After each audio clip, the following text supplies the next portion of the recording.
wala namang kaming nakitang aswang o anumang maligno. Malamang na pangkaraniwang magnanakaw lang yang nanggugulo dito sa lugar natin. Anong ginawa ng lola mo sa lumang dasal? Saka paano ba talaga siya namatay? Anong klaseng amoy ba to? Napakabaho. Kala mo may santambak na mga bulok na karne o bangkay. Kwentong Takip Silim. Para sa mga mahilig sa mga kwentong aswang, subaybayan ang aming bagong channel, Sitio Pangil. Pasukin ang nakakakilabot na mundo ng mga aswang. Like and subscribe. Sitio Pangil.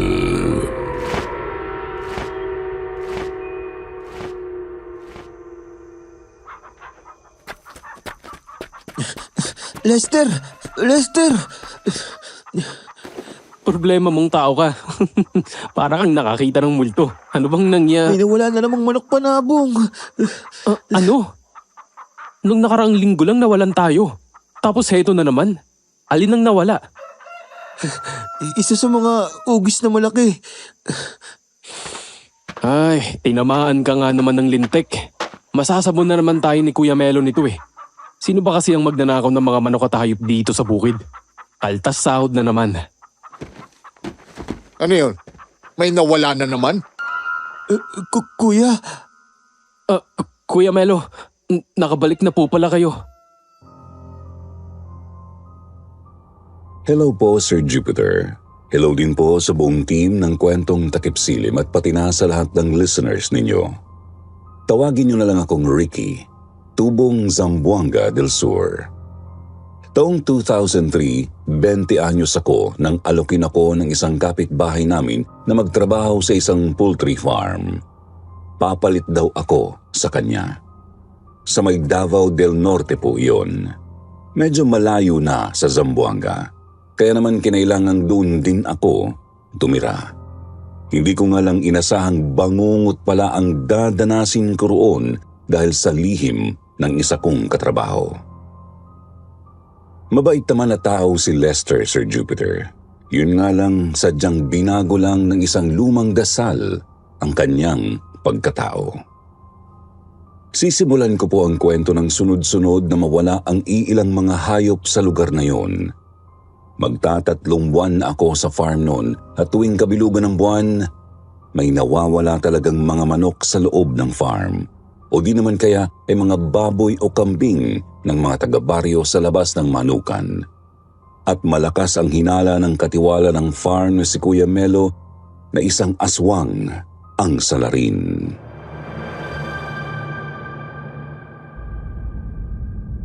Bago natin simulan ng kwento, please like and share the video at huwag na din kalimutang mag-subscribe.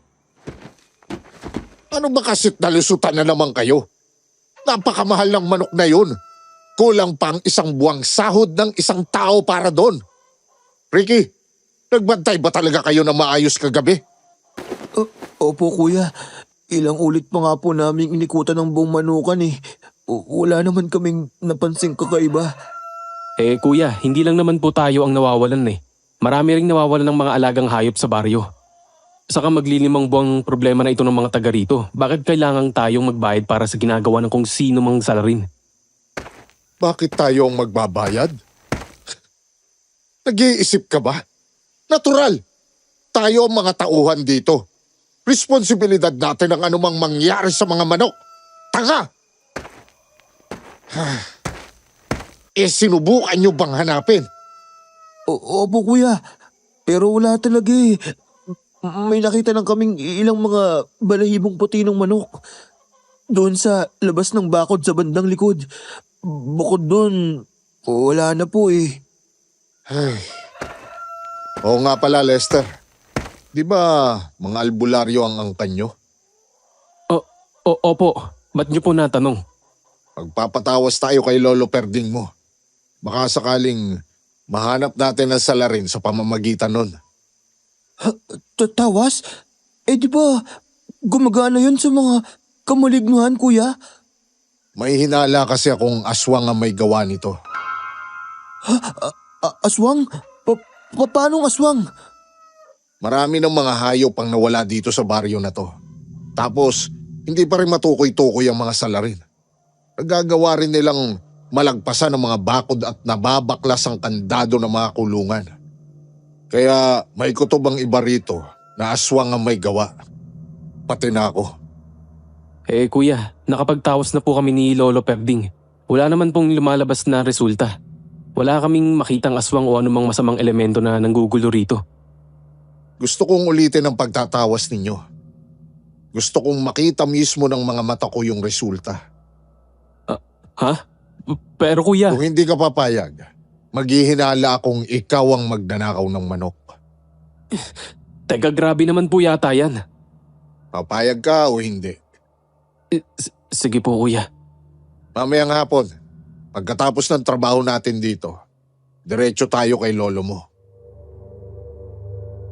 Walang nagawa si Lester kundi ang pumayag sa gusto ng katiwala ng poultry farm, Sir Jupiter. Agad nga po kaming pumunta sa bahay nila ng kanyang Lolo Perding. Si Lolo Perding po sa pagkakaalam ko ay isang kilalang albularyo sa kanilang lugar. Yun nga lang ay may isang taon na rin daw nang tumigil ito sa panggagamot. Kung bakit, walang makapagsabi. Maski si Lester ay nagkikibit balikat lang din kapag tinatanong. Ba't sa bahay ninyo tayo papunta? Hindi na ba talaga ginagamit ni lolo mo yung kubo na pagamutan? Opo kuya. Mula nung tumigil si Lolo sa pag-aalbularyo, inabandona na rin yung kubong yun. Andito na tayo. May kasama ka? Sir Jupiter, hindi ko alam. Pero bigla akong kinabahan nang unang marinig ang boses ng lolo ni Lester. Nakita ko ring sandaling tumalim ang mga mata nito nang mapadako sa amin ni Kuya Melo. Ngunit agad din namang lumambot ang tingin nito at ngumiti. Ikaw si Melo, hindi ba? Yung katiwala dyan sa manukan? Opo, Ma'am Perding. Naparito po kami kasi may ipapakiusap lang sana ako. Pakiusap? Tungkol saan ba? Ganito kasi, Mang Perding. Nawalan na naman kami ng mamahaling manok eh. Naisip kong baka aswang yung kumuha. Gusto mong alamin ko kung sino yung kumukuhang aswang, tama ba? Opo, sana manong. Pero Melo, matagal na akong tumigil sa pag-aalbularyo. May 1 taong mahigit na rin. Isa pa ay nakapagtawas na kami nitong apo ko. Ayun nga, at wala namang kaming nakitang aswang o anumang maligno. Kaya malamang na pangkaraniwang magnanakaw lang yang nanggugulo dito sa lugar natin. Sigurado ho ba kayo dyan, Manong? Siguradong sigurado. Siya. Sagot ko na ang pakiusap mo. Pwede na kayong umalis. Mabagsik na tao si Kuya Melo, Sir Jupiter, kaya takang-taka ako na hindi sa gaanong nagsalita noong naroroon kami sa loob ng bahay ni Namang Perding. Agad nga po niya akong sinama palabas nang pinaalis na kami ng matanda. Kuya, napansin ninyo rin po, parang may kakaiba kay Mang Perding. Parang mabigat ang hangin sa loob, ano? Yun nga po mismo. Nakakailang tuloy na manatili ron. Ganun po ba talaga ang albularyong yun, kuya? Hindi naman. Dati ay maayos naman siyang kausap. Magiliw sa mga tao at talagang naghahanap ng paraan para makatulong. Hindi yung ganong bigla na lang nagpapalis ng bisita. Ano kaya talagang nangyari sa kanya? Bakit siya biglang nagbago at tumigil sa pag-albularyo?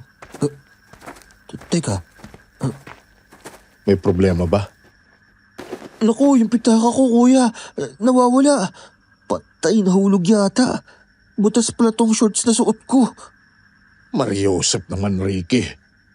Yan ang problema sa iyo eh. Masyado kang aanga-anga. O siya, balikan mo doon kina Lester. Mauna na ako sa bahay. Hindi niyo po ako sasamahan, kuya? Pagod na ako, Ricky. Ang dami ko nang iniisip. Huwag mo nang dagdagan. Mag-isa nga po akong bumalik sa bahay ni na Lester. Madilim na po noon. Mabuti na lang may buwan, kaya tanaw ko pa naman ang daan. Hindi ko nga lang maiwasang mangilabot kasi wala na halos ibang tao sa daan. Medyo magkakalayo ang mga bahay doon tapos may mga puno at damo sa gilid ng mabatong daan. Sanay naman po ako sa ganoon dahil laking probinsya naman ako, pero kasi hindi mawala sa isip ko ang hinala na may aswang. Pagkarating ko kina Lester ay kakatok na sana ako agad, Sir Jupiter, ngunit natigilan ako nang may marinig mula sa loob. Napaka-inutil mo talagang bata ka. Bakit ka nagdala ng tao rito sa bahay? Di ba't binilinan na kitang ayoko nang humarap sa kahit sino? Anong nangyayari? Bakit sinisinghalan ni Bang Perding ng ganyan si Lester? Lo, pasensya na po. Pinipilit ako ni Kuya Melo eh. Kung hindi daw ako papayag, ako raw ang paghihinalaan. Puro ka palusot, punyeta. Ba't ba ako nagkaroon ng apong walang silbi? Teka, may tao sa labas. Ano po? Nako, lagot. Listo na ako. Ricky, kanina ka pa dyan? Hindi naman masyado. Pero narinig ko ang pagtatalo niyo ni Mang Perding. Bakit? Wala lang yun, ano ka ba? Simpleng alitan lang ng lolo't apo. Sigurado ka? Oo, sigurado ako. Nga pala, ba't ka napabalik? Oo, naiwan ko kasi yung pitaka ko. Nakita niyo ba dyan sa kinaupuan ko kanina? Pitaka ba ka mo? Sabi na sa'yo yun eh. Teka, kunin ko. Pagkatapos mong kunin yan, umalis ka na kagad. Po? Bingi. Ang sabi ko, umalis ka na kagad. Mang Perding! Lo, ano ba?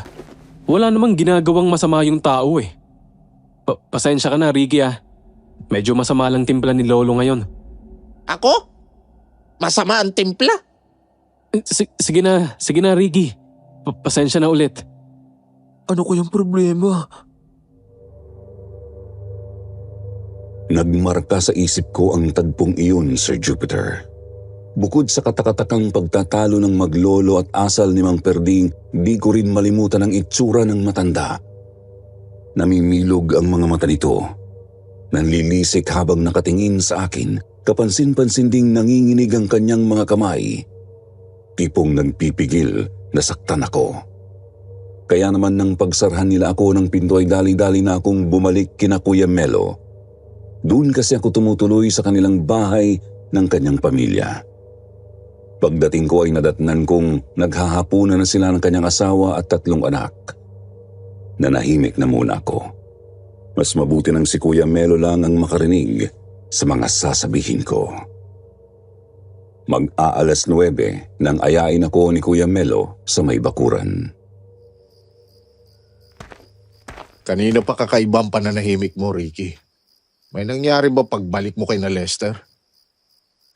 Opo, kuya.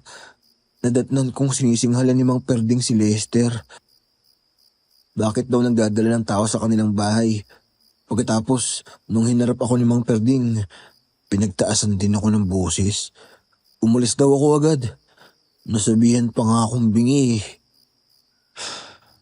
Alam mo, di naman talaga dating ganyan si Mang Perding eh. Mukhang nakaapekto talaga sa kanyang pagkawala ng anak at isang apo. Anak at isang apo? Nawala? Oo, nanay at bunsong kapatid ni Lester. Nasabi, kaya raw nagleyas yung nanay.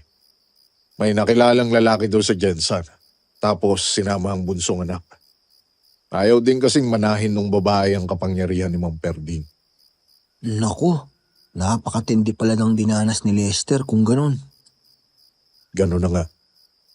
Kung gano'n naman pala, bakit ang lupit niyo pa rin sa kanya kanina, kuya? Binulyawan niyo siya, tapos pinagbantaang paparatangan. Ang trabaho ay trabaho. Ginagampanan ko lang ang tungkulin ko bilang katiwala dyan sa manukan. Noong gabing iyon pa lang, Sir Jupiter, napagpasyahan ko nang kausapin si Lester sa susunod na araw. Bigla kasi akong nakaramdam ng matinding awa para sa katrabaho ko. Magkasing edad lang kami tapos ganun na ang kinaharap niya sa buhay. Isa pa pakiramdam ko ay may hindi pa nalalaman sina Kuya Melo at ang mga tao sa baryo. Pakiramdam ko, may inililihim pa ang maglolo. Yun nga lang ay hindi po pumasok si Lester kinabukasan. Buisit na Lester yan. Kuya, konting hinahon po. Alam niyo namang problemado yung tao, di ba? Oo nga. Pero sinabi ko rin sa'yo, ang trabaho ay trabaho. Alam mo ring ayoko yung mga lumiliban na lang ng basta-basta. Baka naman po may problema lang sa kanila, kuya. Hayaan niyo na po. Pupuntahan ko na lang mamayang gabi. Matapos ang nangyari kagabi, babalik ka pa ron? Ano po eh. Ano? Pupuntahan ko pa rin po. Baka po kasi may nangyari na ron eh. Hindi naman kasi karaniwan sa kanyang ganito. Sinabi mo yan ha? Panindigan mo yan.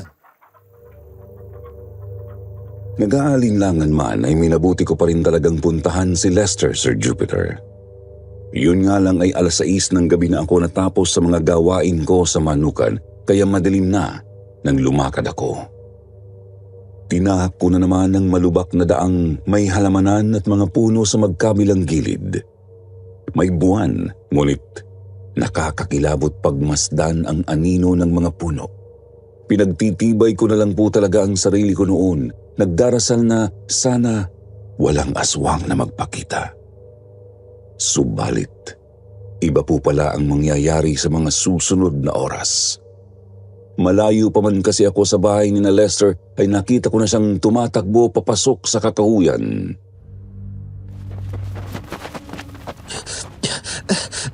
Lester! Lester, hoy! Lester! Ricky? Ano ba't tumatakbo ka? Saan ka pupunta? Si Lolo! Nandyan si Lolo!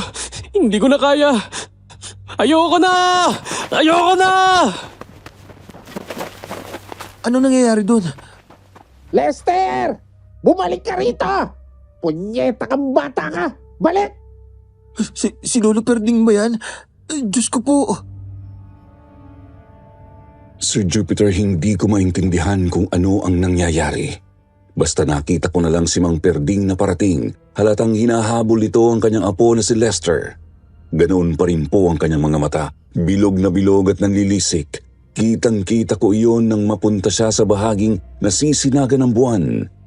Subalit kapansin-pansing, mas matindi na ang kanyang panginginig, tipong hindi na niya halos kontrolado ang sariling kalamnan. Nakabako na nga po at halatang nahihirapan ng maglakad. Nanginginig din ang kanyang mga panga kaya hindi na niya napipigil ang paglalaway.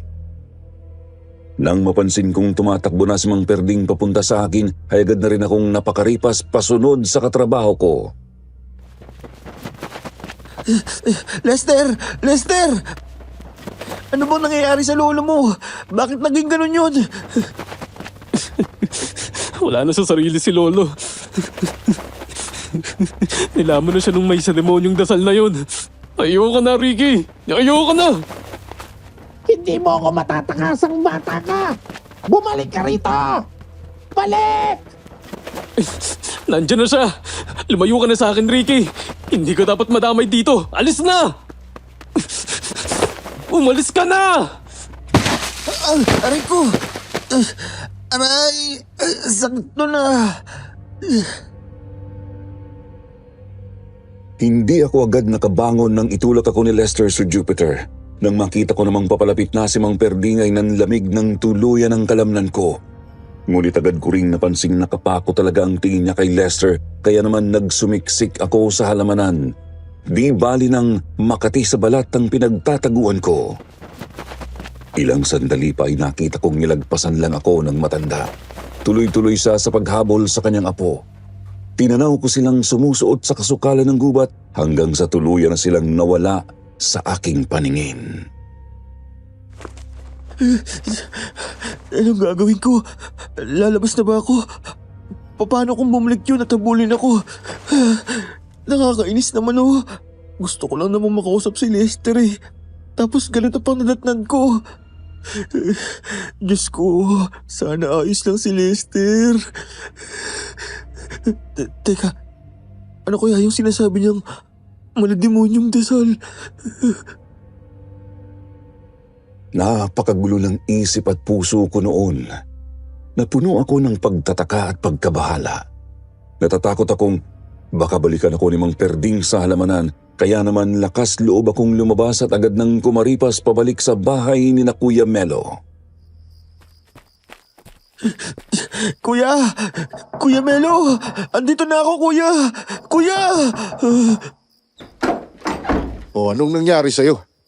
Di may pintay ang mukha mo at naliligo ka sa pawis. Kala ko ba kakausapin mo lang si Lester? Hindi ko sigurado kung ano nangyari, kuya. Pero mukhang tuluyan ang nawala sa katinoan si Mang Perding. Ano ka mo? Tuluyang nabaliw? Opo. Bago pa man kasi ako makarating sa kanila, nakasalubong ko si Lester. Tumatakbo. Takot na takot. Hinahabol ng sarili niyang lolo. Si Mang Perding naman, nanlilisik yung mga mata. Matindi ang panginginig ng kalamnan. Sabi ni Lester, nilamon daw ng malademonyong dasal. Ha? Malademonyong dasal? Yun ang nabanggit ni Lester. Hindi ko nga lang po alam kung ano ba talaga ang dasal na yun eh. Hindi maganda ang naiisip ko. Baka mamaya niyan, si Mang Perding pala ang aswang. Baka dasal ng mga aswang yung kung ano man yun. Aswang? Aswang si Mang Perding? Kung ganon, aswang din si Lester. Yan ang di ko masasabi, Ricky. Hindi naman kasi lahat ng pagkakataon namamana ang pagiging aswang eh. Pero sa paglalarawan mo kasi sa nakita mong itsura at kilos ni Mang Perding, yun ang agad na pumasok sa isip ko. Hindi ako nakatulog ng maayos noong gabing yon, Sir Jupiter. Binabagabag talaga ako ng nasaksihan ko. Hanggang sa naisip kong, Kuya, magpapaalam sana ako. Pupunta ako sa bahay nila Lester. Anong nakain mo't naisip mo yan? Kagabi lang eh, takot na takot kang umuwi rito. Siguro naman, ligtas kung umaga ako pupunta ron. Di ba, kuya? Kung sa bagay, basta wag mong tagalan. Marami pang gagawin sa manukan. Opo, kuya. Alis na po ako. agad akong dumiretso sa bahay ni na Lester. Nagmasid muna ako ng ilang minuto sa labas ng kanilang bakuran. Natatakot na baka salubungin ako ni Mang Perding. Pero napansin ko ring napakatahimik ng paligid. Doon na po ako naglakas loob. Tao po. Tao po. Lester? May tao po ba rito? Tao po. Ay, mukhang wala yatang tao ah. Hindi sila umuwi mula pa kagabi. Kung ganon, nasan sila? Ay, baka nasa likod bahay siguro. Matignan nga. Napakatahimik talaga rito. Ano kaya talaga nangyari? Teka, ano yun? Yun ba yung nabanggit ni Kuya Melo na dating pagamutan ni Mang Perding? Napahinto ako nang may makitang kubo sa likod ng bahay ni na Lester. Siguro ay nasa 20 metro rin ang layo noon mula sa kanilang bakuran. Kung ang mismong bahay nila ay sementado, ang kubong yun naman ay gawa sa maayos na klase ng kahoy. Walang mga siwang sa mga dingding, saradong-sarado rin ang pinto at nag-iisang bintana sa may gilid. Naisip kong lumapit, baka naroroon ang maglolo. Subalit hindi pa man ako nakakalayo sa sementadong bahay, bigla na lang akong nakaramdam ng kakaiba. Anong nangyayari? Bakit biglang lumamig ang hangin? Napakabigat ng pakiramdam ko. Nananayo balahibo ko ha. Parang may nagmamasid sa akin. Hindi. Hindi ako tutuloy. Uuwi na nga ako. Hindi ko maintindihan kung bakit bigla akong nakaramdam ng kakaiba sa bahaging iyon, Sir Jupiter. Kinilabutan ako ng husto. Kaiba pa sa kilabot na nararamdaman ko kapag gabi. Ramdam na ramdam ko po kasi talagang manganganib ako kung lalapit ako sa kubong yun. Kung bakit ay hindi ko pa po alam. Gumulong ang mga araw. Nanatiling walang tao ang bahay ni Lester. Kasabay noon ay lalo namang lumala ang problema sa baryo. Ano? 4 na manok ang nawala sa isang gabi. Ano bang ginagawa ng mga nagbabantay? Hindi po nila masabi kuya kung paano nakalusot eh. Ang sabihin mo, masyado silang nakampante. Palibasa, dati ay kada kabilugan ng buwan lang may nangangaswang dito sa baryo. Kaya kapag hindi bilog ang buwan, lumuluwag ang pagbabantay nila. Ano na ngayon na sasabihin natin kay bossing yan? Kuya, mas mabuti po siguro kung sabihan na lang natin sa amo natin na may nangunguha ng mga hayop dito sa baryo. Maski po kasi yung ibang mga tao sa baryo, nababahala na rin eh. Ang dami ng mga nawawalang baboy, kambing, baka o kaya kalabaw. Ewan ko lang kung maniwala si boss sa mga aswang-aswang. Kung yung tatay niyang si Sir Enerio, baka pwede pa. Ilang linggo rin pong halos sa gabi-gabing may nawawalang hayop sa baryo, Sir Jupiter. Naglalagay na nga po kami ng mga pangontra sa aswang sa mga bakod at kulungan pero hindi umuubra. Hanggang sa lumipas ang mahigit 1 buwan, nagulat na lang kami nang malamang nakabalik na si Lester at nakaburol na ang kanyang lolo. Kumusta, Lester? Nakikiramay kami. Tol, nakikiramay kami. Pero, pasensya na kung magtatanong ako. Ano bang nangyayari sa lolo mo? Bakit ganyan? Iba yata yung kulay ng balat niya. Dulong dito sa nila at matira sa hindi ko maintindihan siya. Sarang hindi ko maintindihan. Lester, Ha? Ay, Kuya Melo, Riggy, kayo pala. Kanina pa kayo dyan? Lester, kung kailangan mo na makakausap, magsabi ka lang ha. Nako, huwag niyo akong alalahanin. Ayos lang ako. Di lang talaga inaasahan ng nangyari kay Lolo pero kaya ko naman ng sarili ko. sigurado ka ha? Basta kung gusto mo pang bumalik sa manukan, puntahan mo lang ako. Sige po, Kuya.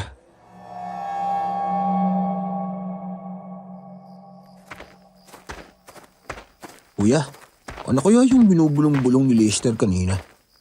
Narinig niyo po ba? Narinig kong may binubulong nga siya sa hangin. Pero di ko naintindihan. Masyado siyang kakaiba kanina, kuya. Unawain na muna natin. Nagdadalamhati lang talaga siguro yung tao. Palagay niyo po, ba't gano'n ang itsura ng mga perding? Hindi po kasi karaniwang itsura ng patay sa kabaong. Mas madilim yung balat. Parang kulay kahoy. Hindi ko rin alam. Ngayon pa lang ako nakakita ng ganung bangkay sa buong buhay ko. Nakakailang naman magtanong kay Lester. Kasi nga wala sa sarili yung tao. Sa totoo lang po, Sir Jupiter, bahagya akong kinilabutan nang makita ang katawan ni Mang Perding sa loob ng kabaong. Dark brown po kasi ito. Kakulay ng katawan ng punong kahoy. Bahagya ring nakabuka ang bunganga nito at may nakikita akong kung anong papel na nakausli mula roon. Sa mga sumunod na araw, dumadalaw-dalaw pa rin kami ni na Kuya Melo at ng iba pang mga trabahador ng poultry farm. Minsan ay halata talagang wala sa sarili si Lester. Hindi makausap ng maayos. Tulala at bumubulong-bulong sa hangin pero minsan naman ay matino naman siyang kausap. Yun nga lang ay hindi sa sumasagot kapag tinatanong kung ano talaga ang nangyari sa kanyang lolo. Sumapit at natapos ang libing ni Mang Perding. Nagulat kami ni Kuya Melo nang biglang nagpakita si Lester sa manukan. O Lester, kumusta? Ba't nandito ka? Handa na po akong bumalik sa trabaho, kuya. Sigurado ka, Lester? Ayos na ba ang pakiramdam mo? Huwag kang mag-alala, Ricky. Ayos na ako. Isa pa, hindi naman pwedeng habang buhay lang akong nakalugmok, di ba? Kung sabagay. O siya, sige. Kunin mo na yung mga patuka sa bodega. Areglado, kuya. Maayos na ba talaga yung taong yun? Kinukutuban pa rin ako eh. Kahit ako naman ay kinukutuban din, Ricky. Kaya ang gagawin natin, matyagan natin si Lester buong araw. Kung maayos na nga talaga siya, hindi mabuti. Pinagbigyan nga po ni Kuya Melo si Lester, Sir Jupiter. Nagtrabaho siya ulit sa poultry farm. Noong mga oras ay maayos naman po ang kanyang kilos, kaya napanatag ako. Subalit pagsapit ng hapon ay nagsimula na naman siyang tumulala. Bumubulong-bulong din siya ulit sa hangin at sa pagkakataong yun ay naulinigan ko na ng bahagya ang kanyang sinasabi. Penge kasyan, penga kuso pagkasalin ko kang penge ksu ko pagtawag ko.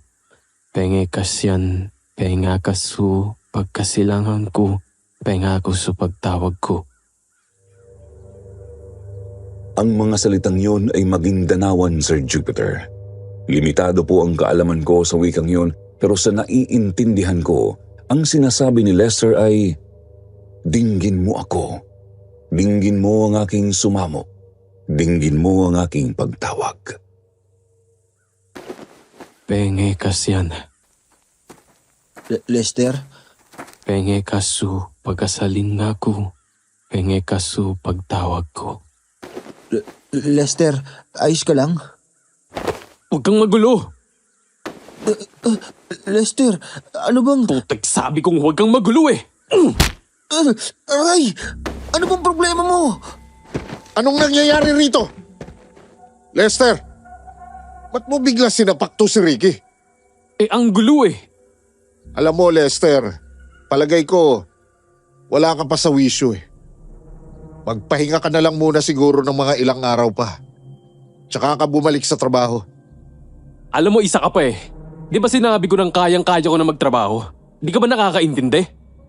Lester, Ayoko na. Ayoko na sa trabahong maraming asungot. Ayoko na rito. Lester! Lester! Hoy! Aish. Anong problema ng taong yun?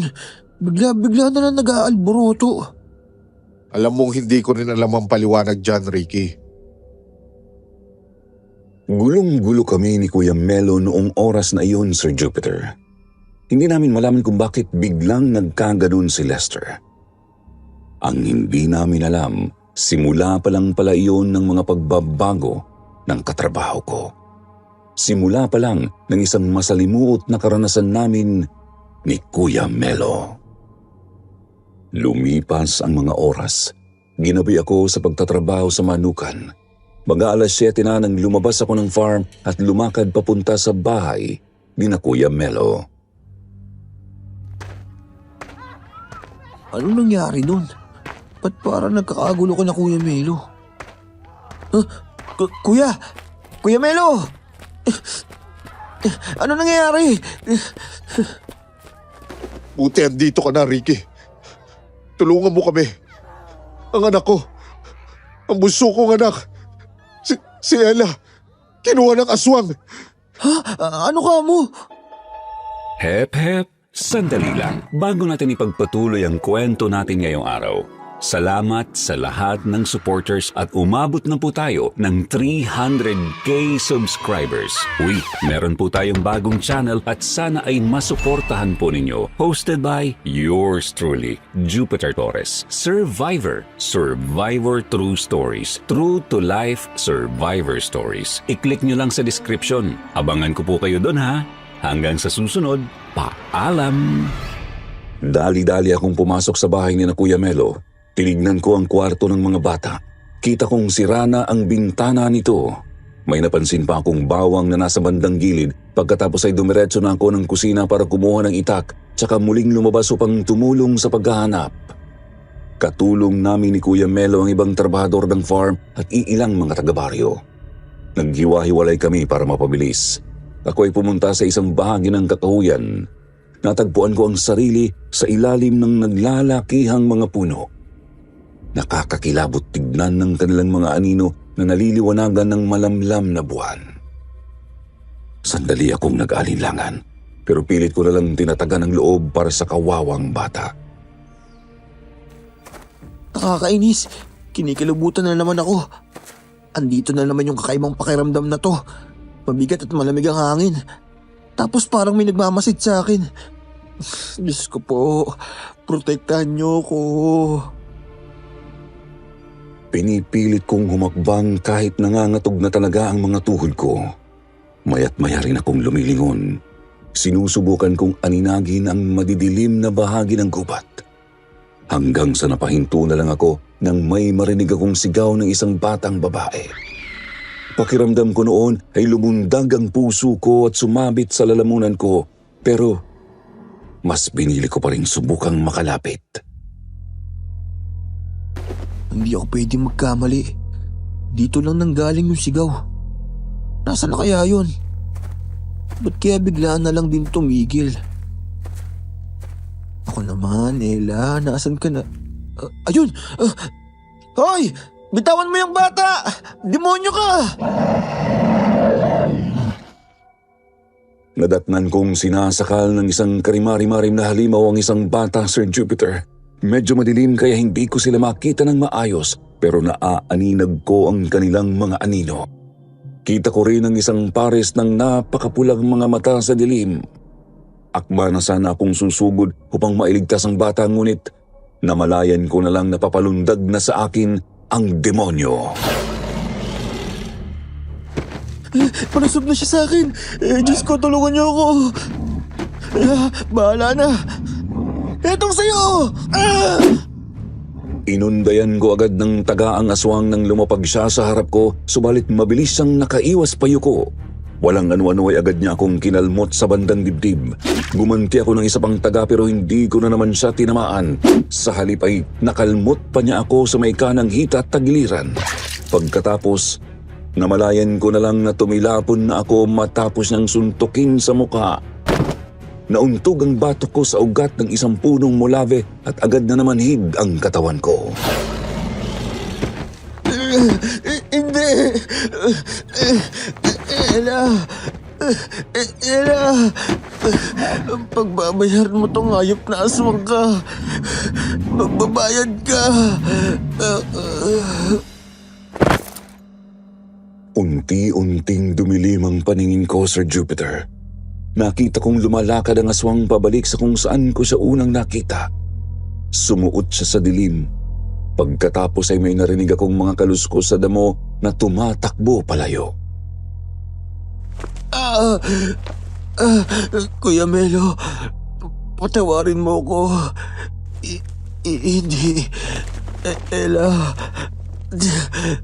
nakakainis. Kailangan kong malaman ni Kuya to. Kailangan. Binaliwala ko ang sakit ng katawan, pamamanhid at tuloy-tuloy na pagtagas ng dugo sa mga sugat. Pinilit kong gumapang sa damuhan ni hindi ko na pinansin ang putik at makakating mga talahib. Nang makabuelo ay tumayo ako kahit halos matumba-tumba na ako sa pagkahilo. Mga kalahating oras pa ay narating ko na ang mabatong daan. Pinilit kong lakarin yon hanggang sa may makakita na nga sa aking taga-baryo. Dali-dali naman niya akong tinulungang makarating sa bahay ni Kuya Melo. Sus Mariosep, Ricky, anong nangyari sa'yo? Nakasagupa ko po yung aswang, Kuya. Si Ella. Si Ella. Tinangay niya. Doon sa may mga molave. Ricky! Ricky! Gumising ka! Ricky! Ricky! Hindi ko na po alam kung ano ang mga sumunod na nangyari noong gabing yun, Sir Jupiter.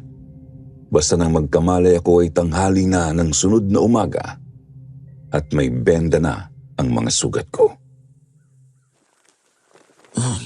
Kuya Melo, O Ricky, buti at gising ka na.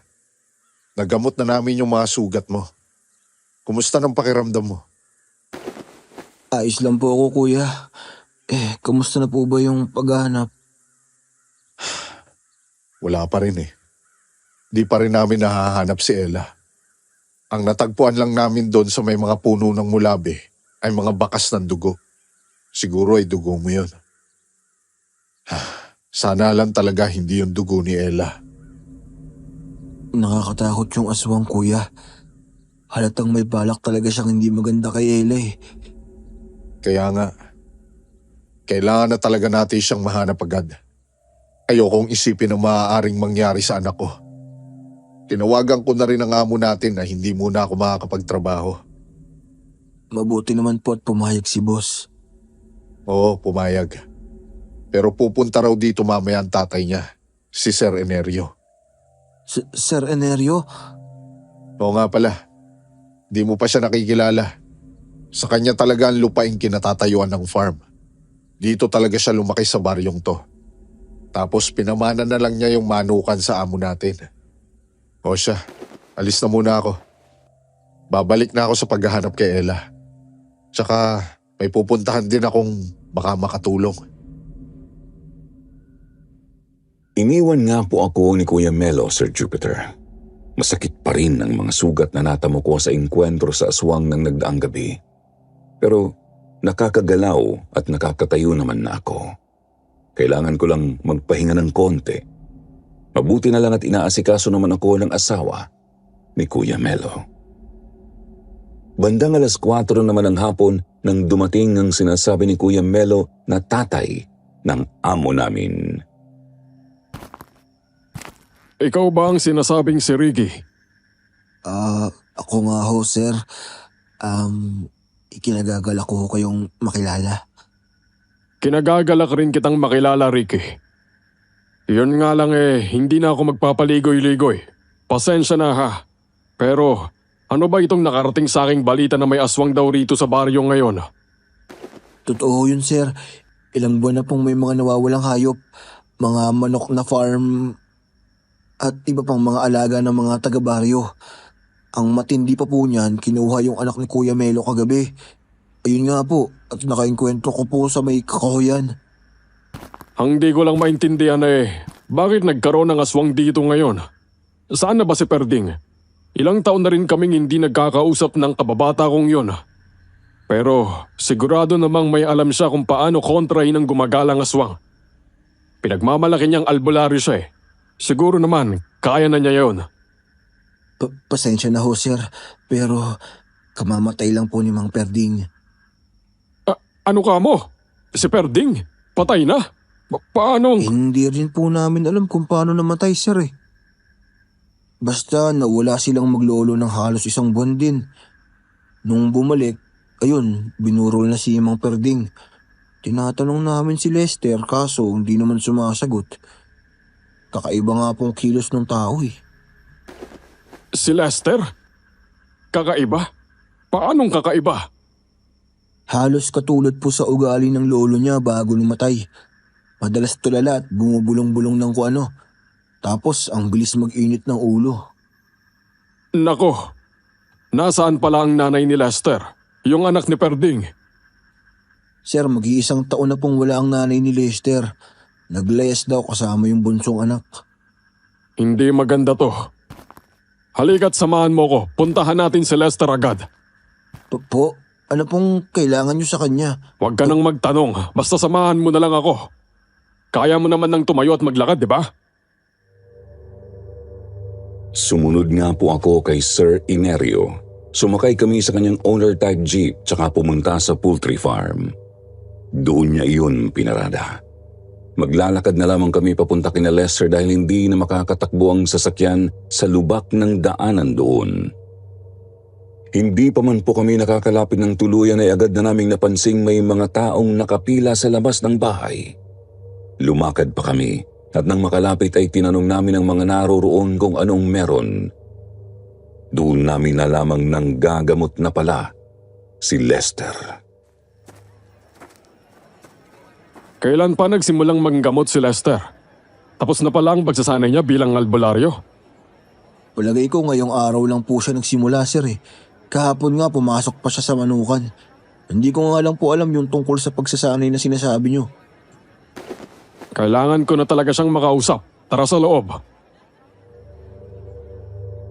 Pinilit nga po namin ni Sir Inerio na makapasok sa bahay ni Lester. Dahilan namin sa mga tao kakausapin lang namin si Lester sandali. Hindi kami magpapagamot. Kaya hindi nila kailangang mag-alala na masingitan. Nang makapasok na kami sa pinto ay laking gulat namin ang madatnan doon si Kuya Melo. Kuya Melo, ba't andito kayo? Kasi di ba dapat hinahanap mo si Ayla ngayon? Yun nga rin ang dahilan kung ba't ako na parito. Nagpapatawas ako. Baka sakaling maituro ni Lester ang kinaroroonan ng anak ko. Ang tanong, kung may pakinabang nga ba yung pagtatawas ni Lester o nagsasayang ka lang ng oras? Teka sandali, Sir Enerio. Isa akong lehitimong albularyo. Minana kong kakayahan ni Lolo Perding.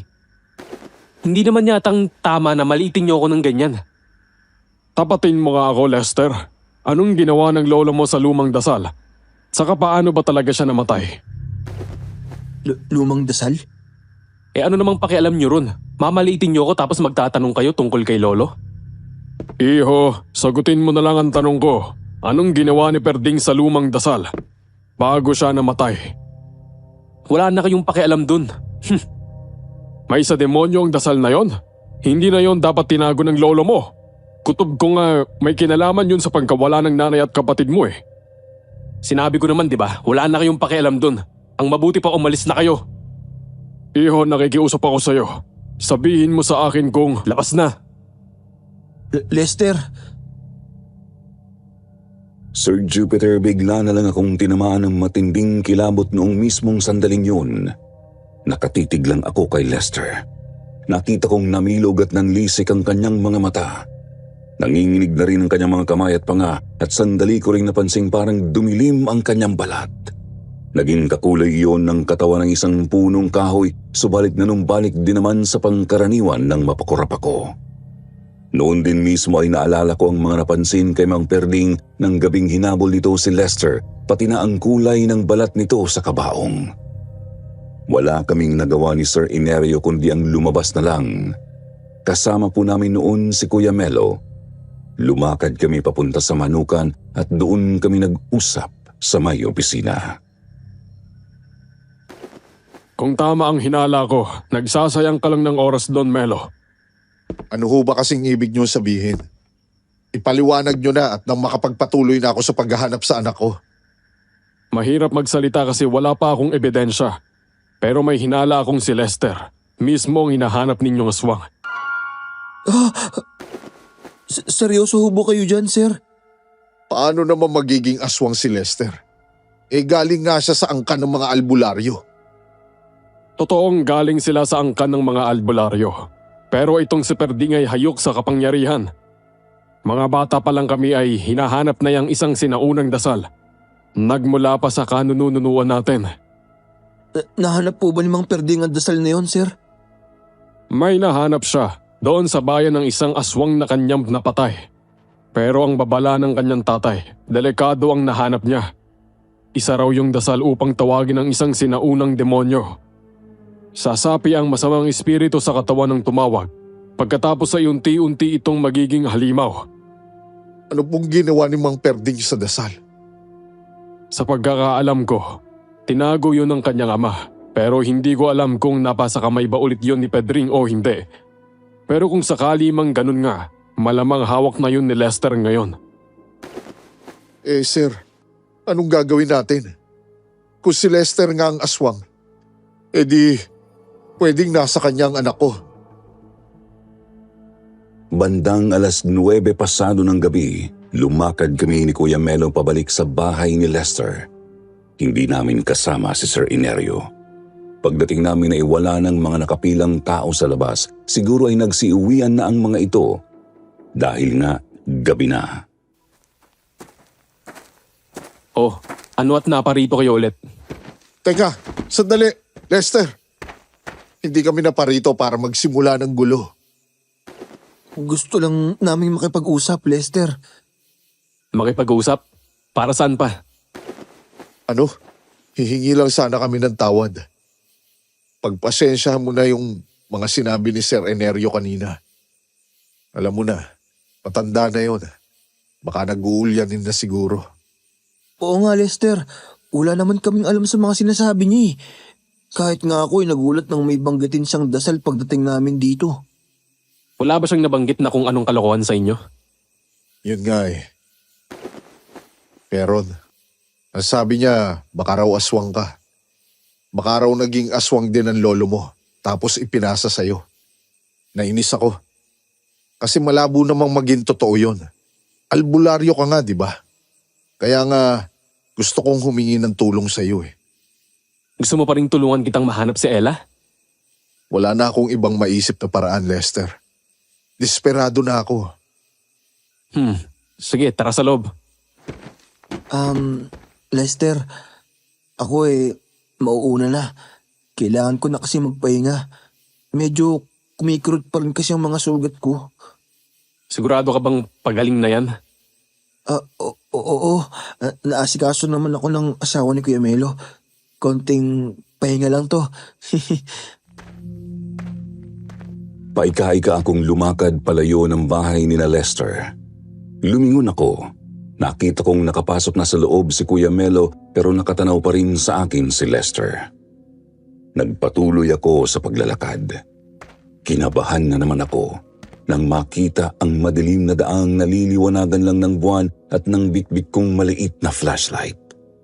Lumingon ako ulit. Naruroon pa rin si Lester.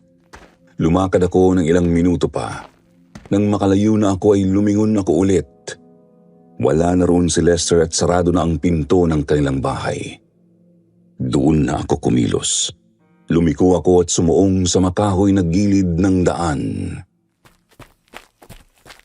Kailangan kong makarating sa kubong dating pagamutan ni Mang Perding. Kailangan kong masunod ang plano.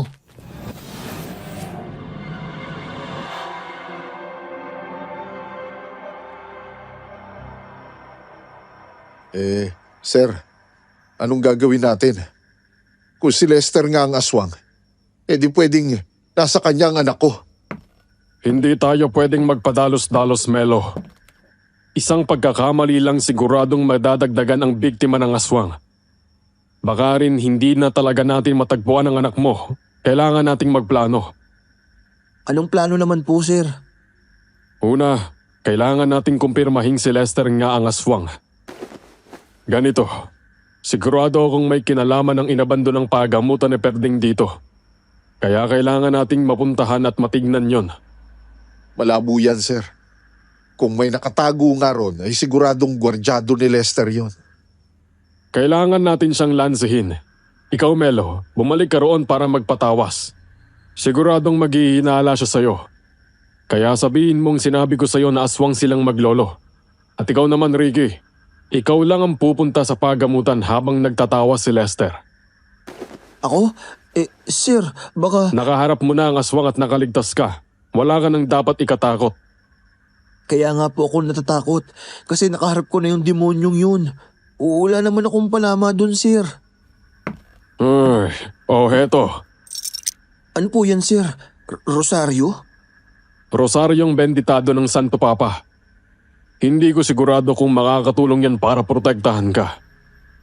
Pero kailangan nating magbaka sakali. Dalhin mo na rin itong maliit na kutsilyong pangdepensa.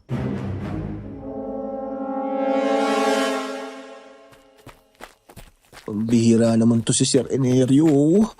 Puro hindi sigurado ang binigay sa aking mga pamprotekta. Sana lang may talab tong Rosario. O kaya kahit itong binulis akong asin man lang. Ayun na, malapit na ako.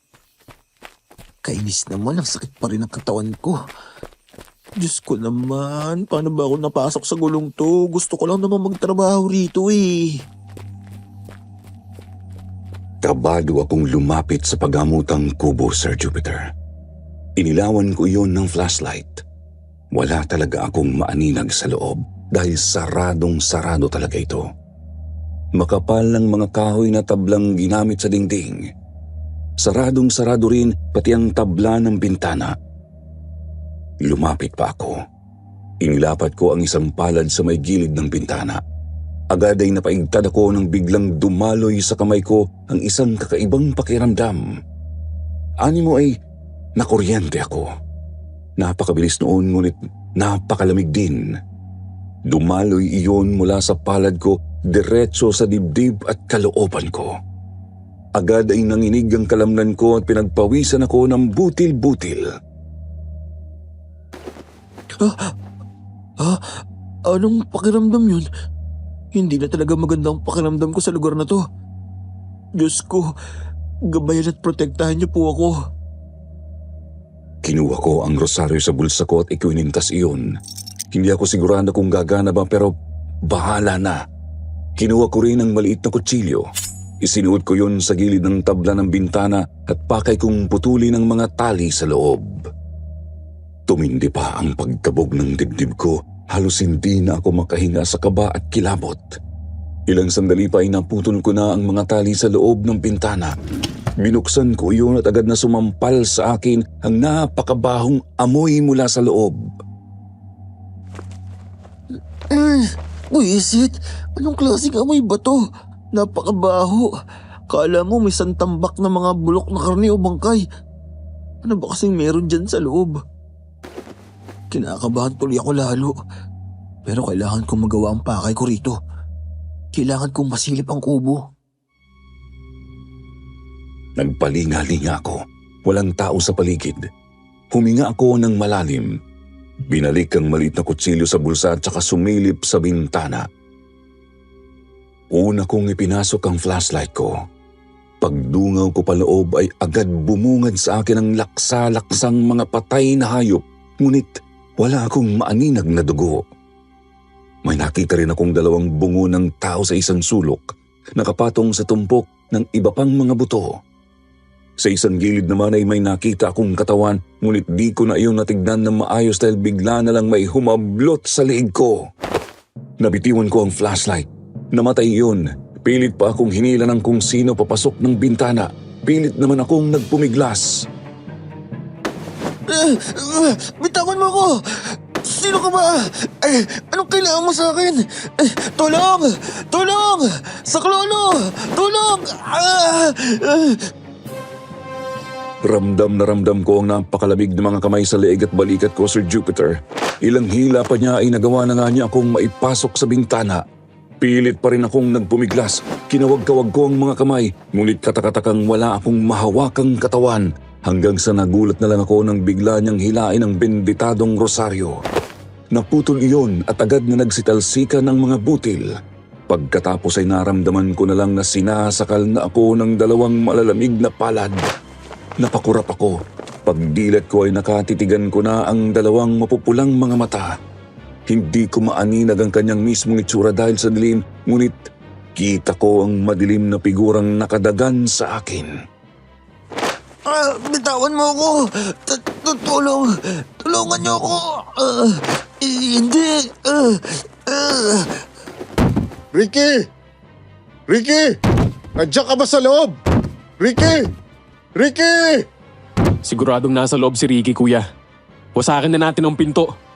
Ano ba kasing nakainyot na isipan yung pumunta rito sa kubo ni Lolo? Ricky! Huwag kang mag-alala! Andyan na kami!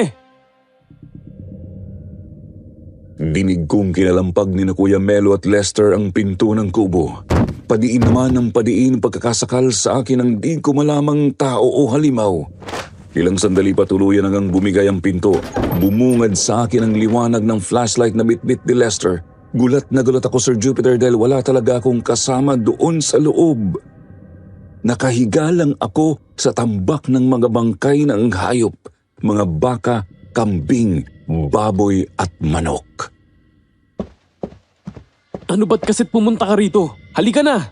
Ilalabas kita rito. Ano bang lugar kasi to, Lester? Huwag ka nang magtanong, delikado tayo rito. Kailangan na nating makalayo. Kailangan ninyong makatakas ni Kuya Melo. Inalalayan ako palabas ni Lester. Sinalubong kami roon ni Kuya Melo. Agad namang sinarado ng dating katrabaho ko ang pinto. Lester, magsalita ka nga. Ano ba kasing meron dyan sa loob ng kubong yan? Saka ano tayo mag-usap? Pangako magsasalita na ako. Magsasalita na ako. Sa ngayon tumakbo na kayo. Bilisan nyo na! Paano ka? Ako ang kailangan nyong layuan. Kaya takas na! Bilisan nyo na!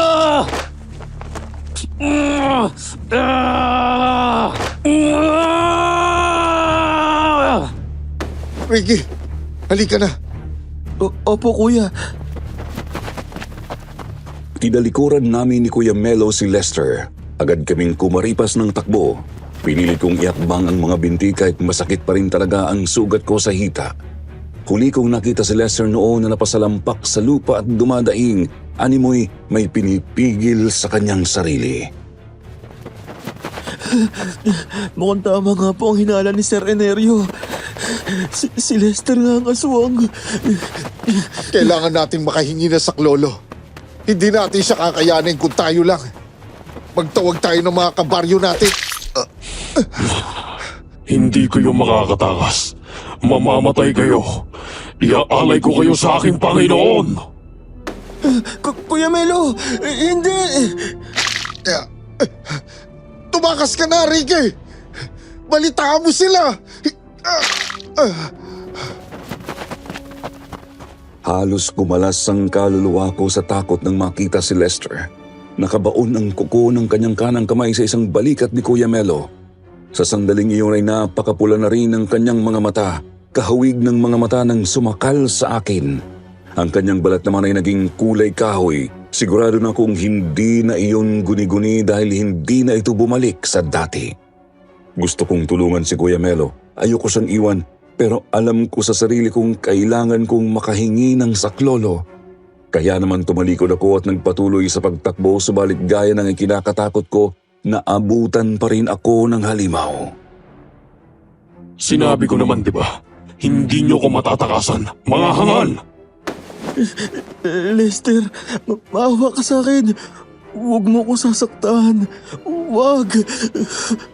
Gagawin kitang alay. Gagawin kitang tagasunod ko! Anong... Wala akong nagawa ng malakas akong sinuntok sa batok ng aswang. Agad pong nagdilim ang paningin ko at tuluyan akong nawalan ng ulirat. Penge kasyan. Penge kasu pagkasalingga ko. Penge kasu pagtawag ko, penge kasyan. Penge kasu pagkasalingga ko, penge kasu pagtawag kenawa ako. Kenawa su ketani ko, kenawa su kadtadyo ko. Hindi ko alam kung gaano ako katagal na walang malay. Nang magkamalay ako ay una kong narinig ang boses ng aswang, Sir Jupiter. Napakasakit pa rin talaga ng buong katawan ko. Nanginginig din ako dahil sa matinding kilabot at napakalamig na paligid. Nang dumilat ako ay sumagad ang takot sa buto ko. Nakita kong nakatayo si Lester sa harap ko, nasa anyo niyang aswang. Ako na may nakatali sa isang napakalaking puno. Naroon kami sa madilim na kakahuyang nasa may likod ng kubo. May nakasindiring kandila sa paanan lang ng puno kung saan ako nakagapos. Lester, anong gagawin mo sa akin? Bakit ako nakatali? Mabuti naman at nagising ka na. Eto, basahin mo. Ano yan? Hindi ko maintindihan. Sa tulong ng alab ng kandila ay nakikita ko ang iniharap na papel ni Lester. Subalit hindi ko maintindihan ang mga nakasulat doon, Sir Jupiter. Sa pagkakaalam ko, baybayin ang mga letrang nakasulat doon. Hindi naman ako marunong bumasa noon. Pagmasdan mo ng maigi. Basahin mo. Basahin mo, Ricky. Hindi ko talaga mabasa eh. Les... paanong... Kita mo na? Hindi ko alam kung ano ang nangyari, Sir Jupiter. Basta kakatitig ko sa papel ay unti-unti ko nang naunawaan ang mga nakasulat doon. Palagay ko ay ang papel mismo ang nagbibigay ng karunungan upang mabasa ko ang nakasulat. Isa po iyong dasal na nagsusumamo sa isang demonyo upang angkinin niya ang katawan at kaluluwa ko. Kaiba pa ito sa dasal na binubulong-bulong ni Lester dati pa lang, sapagkat may kasama itong mga salitang hindi dapat binabanggit ni numan. Mga salitang nawala na sa bokabularyo ng mga tao sa pagdaan ng ilang libong taon. Hindi ko babasahin yan. Ayoko. Basahin mo na, Ricky. Basahin mo na. Simulan mo sa mga salitang nakasulat sa pangkaraniwang letra. Hindi.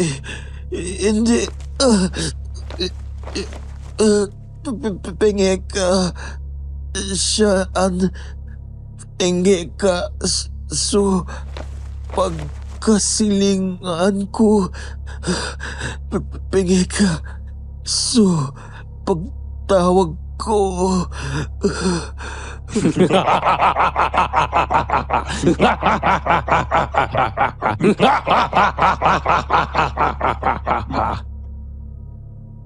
Kinilabutan akong lalo ng kusang bigkasin ng bunganga ko ang simula ng dasal, Sir Jupiter.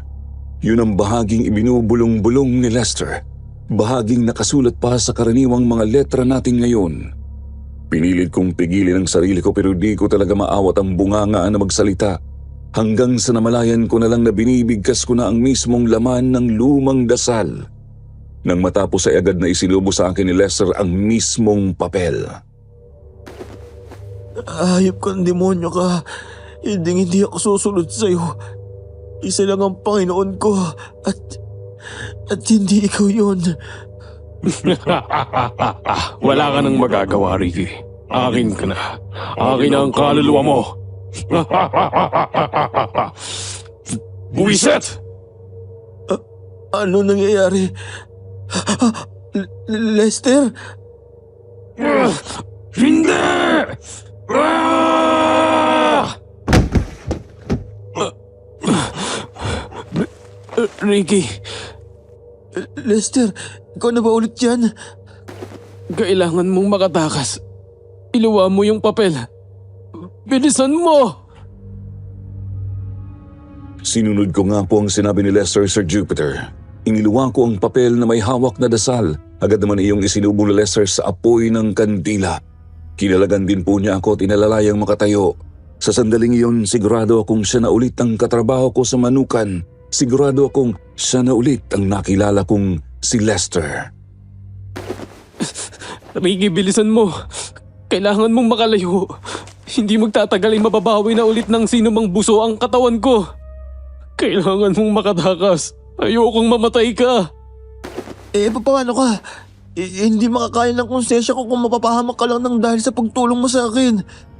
Hindi mo ako kailangan kaawaan, Ricky. Masama akong tao. Nagpaalipin ako kay Lolo Perding. Hindi ko siya pinigilan. Nagpadaig ako sa takot. Hinayaan kong patayin niya sila nanay at ang kapatid ko. Ano ka mo? Kaya sige na, tumakas ka na. Tumakas ka na at humingi ka ng tulong sa baryo. Patayin niyo ako. Kawayan at asin ang kahinaan ng buso. At kapag napatay niyo na ako, sunugin niyo ang katawan ko. Itapon niyo sa dagat ang mga abo. Pero Lester... Sige na. Eto na ulit siya, Ricky. Bilisan mo na. Nang makita kong unti-unti na namang nagbabago ang kulay ng balat ni Lester ay napilitan na akong kumaripas palayo. Opo, masakit pa rin ang kalamnan ko pero hindi ako nagpapigil sa kirot Pinilit kong malusutan ang kakahuyan. Nang muling umatungal ang halimaw ay lalo kong binilisan ng pagtakbo. Ilang minuto pa ay natanaw ko na ang pagamutang kubo ni Mang Perding. May nakita rin akong ilang mga liwanag na mula sa mga suluban daroon. Tumakbo pa ako at nakita ko na nga sina Kuya Melo, Sir Inerio at iba pang mga taga-baryo. Kita kong walang damit pang itaas si Kuya Melo bagamat nakabenda ang isa niyang balikat. Kuya! Kuya Melo! Ricky, buti nakatakas ka. Natauhan ulit si Lester. Pinatakas niya ako. Sabi niya, patayin natin siya. Kawayan daw at asin. Tapos, sunugin natin ang bangkay niya at itapon sa dagat. Si Ricky mismo ang nagsabi sa'yo niyan. Opo, sir. Bilisan nating maganda. Andiyan na siya. Papasugod na siya. Nagtipon-tipon kaming mga taga-baryo, Sir Jupiter. Sa kamalas-malasa na iisa lang sa amin ang may dalang kawayan. Ang karamihan kasi ay mga itak ang bitbit, bagamat halos lahat naman ay may baong mga supot ng asin. Sa atas ni Sir Inerio ay nilagyan namin ng konting asin ang aming mga bumbunan bilang proteksyon. Nagpahid din kami sa may leeg at palapulsuhan. Maganda kayo mga kasama! Ramdam ko na ang halimaw! Igaganti ko ang anak ko. Umanda ka sa akin, demonyo ka. Papatayin kita! Papatayin kita! Diyos ko, sana matapos na to. Sana matapos ng bangungot na to. Ilang sandali pa ay bumigat na ang pakiramdam naming lahat, Sir Jupiter. Lumamig ng gusto ang hangin. Tumingin ako kung saan ako tumakbo kanina lang. At doon ay naaninag ko nga ang dalawang pares ng napakapulang mga mata. Anong gagawin ko? Lester, magpapahuli ka na ba talaga? Sasabihin ko na ba kala Sir Enerio na nandyan ka na? Huli kang halimaw ka! Andun siya. Mga kasama, sugurin na natin yan! Sugod! Naaawa ako kay Lester kaya nagdadalawang isip pa po ako noon, Sir Jupiter.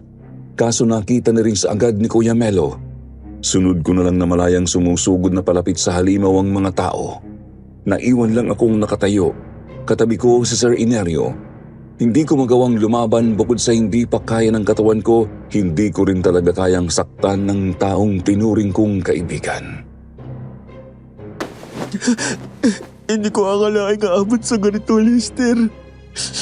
Bakit kasi hindi ka nagsabi agad? Baka nagawan pa natin ang paraan. Baka napigilan pa nating maipasa sa ni Mang Perding ang sumpang yan.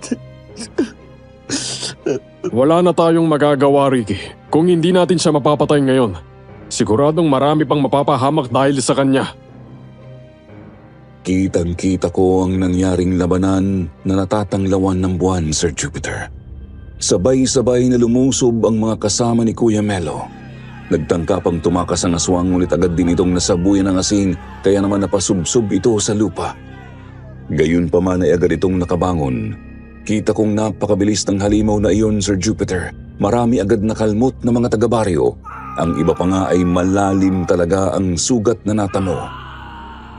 Napatihaya ang isa sa mga kalalakihan. Agad itong kinumbabawa ng aswang at pinagkakalmot sa may dibdib. Lumapit ang iba pang mga taga-baryo para tagain ang halimaw, ngunit mabilis itong nakalundag. Mabuti na lang at maagap si Kuya Melo. Kasabay ng paglundag ng halimaw ay nasa buyan niya ito ng asin. Umatungal ito ng malakas dahil malamang sa sakit. Hindi nito nakontrol ang sarili at lumagapak sa lupa. Noon din ay nakita kong kinuha ni Kuya Melo ang pinatulis na kawayang dala ng isa pa naming kasama. Igaganti ko ang anak ko! Papatayin kitang hayop ka! Mga pangahas kayo! Mga hangal! Mapapatayin niyo ang mahihinang katawan ng batang ito, pero hindi niyo ako tuluyang magagapi. Pinagsasaksak ni Kuya Melo ng pinatulis na kawayan ng aswang. Gumanti ito at nakalmot din ang katiwala ng manukan. Subalit, hindi nagpaawat si Kuya Melo. Pinagpatuloy niya ang pagsaksak hanggang sa makita na niyang hindi na gumagalaw ang pangkaraniwang katawan ni Lester. Sa wakas, natapos ka rin. Patay ka ng aswang ka. Ah! Kuya Melo! Kuya! Inalalayan ng iba sa amin ang mga malubhang na sugatan. Ipinatawag din namin ang mga kababaihan ng baryo upang makatulong sa panggagamot. Inasikaso rin ng iba sa amin ang bangkay ni Lester. Susunugin na po ba natin ang katawan ni Lester, Sir Enerio? Iyon ang mainam na gawin. Siya na mismo ang nagsabi, di ba? Sayang nga lang at hindi nasabi ni Lester kung nasan si Ella. Natagpuan na namin ang anak ni Melo. Po? Saan niyo po nahanap si Ella? Sa loob ng kubo ni Perding kasama ang kalansay ng hinihinala naming nanay at kapatid ni Lester. Kung ganun, yun pala ang sinasabi sa akin ni Lester kanina. Ginawang imbakan ng alay ni Pedring ang kubong yon. Hayop talaga. Dinamay pa ang anak at mga apo sa pagiging ganit sa kapangyarihan. Kasama ako sa mga nagsunog sa bangkay ni Lester, Sir Jupiter. Pagkatapos sunugin, inilagay namin iyon sa isang banga at sinemento ang takip. Doon na iyon binyahe ni na Kuya Melo at Sir Enerio papuntang dagat. Ang sabi, sumakay pa raw sila ng bangka upang ihulog iyon sa laot. Matapos ang lahat ay naging mapayapa rin naman ang baryo na iyon. Yun nga lang dahil sa kilabot na dinanas ko roon ay hindi na po ako nagtagal sa poultry farm. Makalipas lang ang ilang buwan ay nag-resign na rin po ako at umuwi sa amin. Bagay na naintindihan naman ng mga amo ko. Yun nga lang ay marami pa ring bumabagabag sa isip ko tungkol sa karanasang iyon. Una po, ano ba talaga ang nabanggit ni Lester na sinaunang buso? Sa napag-alaman ko, yun daw ang mga aswang ng Mindanao. Pero paanong may napasang espiritu ng isang sinaunang buso? Dahil lang sa isang dasal? Paano kung may ibang tao pang makabasa ng dasal na yun? Sana ay hindi na mangyari ang kinakatakot kong iyon, Sir Jupiter. Sana po ay panatilihin nating maayos at matuwid ang ating mga sarili. Mag-iingat po tayong lahat. Kumusta mga kaibigan? Ang tao kapag namatay na ay dapat nang magkaroon ng katahimikan sa kabilang buhay. Ngunit paano matatahimik ang isang kaluluwang namatay sa karumal-dumal na paraan? Malalaman natin sa padalang nakakakilabot na kwento ng isang nagpapatawag na lamang sa pangalang Cynthia.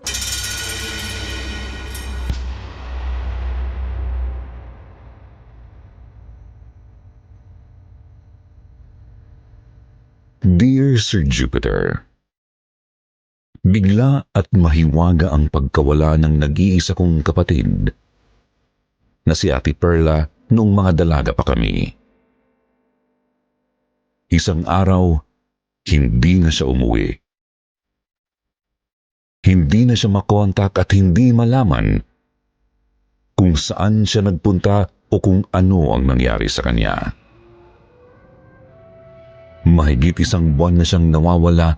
Nang isang gabi, nagising ako nang may tumawag sa akin.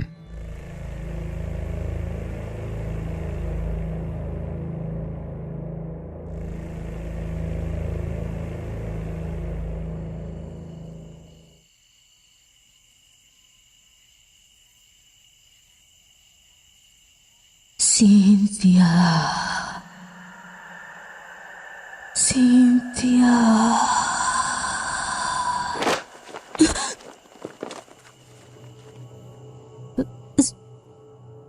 Sinong tumatawag sa akin? Nag-iisa naman ako rito sa kwarto ko. Cynthia. Ate Perla?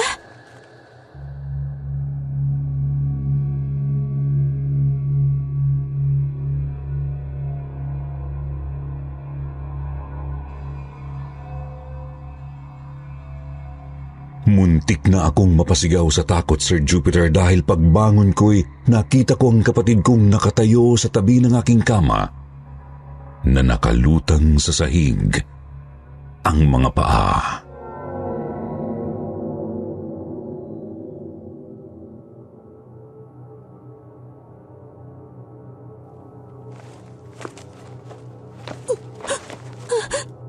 Ate Perla? Tulungan mo ako, Cynthia.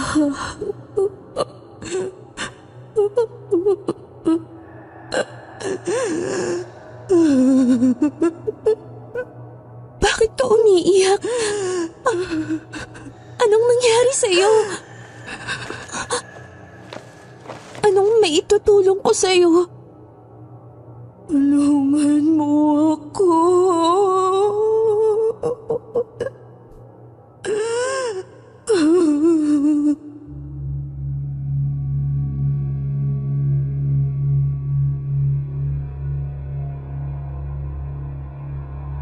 Habang umiiyak, unti-unting naglaho ang kapatid ko, Sir Jupiter. Kinabukasan, nagbalik ako sa resort na nabalitaan kong huling pinuntahan ng ate ko. At kinausap ko uli roon ang may-ari.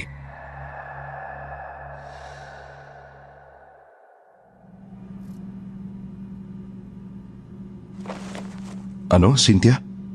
Multo? Oho, Sir Jose. Kaluluwa. Multo ho ng kapatid kong nagpakita sa akin kagabi kaya ako naparito sa office nyo. Nanggaling ka na rito. Nagkakilala at nagkausap na tayo. Sinabi ko na sa iyong wala akong alam sa pagkawala ng kapatid mo. Naipakita ko na ho sa inyo ang kanyang litrato. Natatandaan ko nga siya. Mahirap ko makalimutan ang ate mo dahil maganda siya. Gaya mo.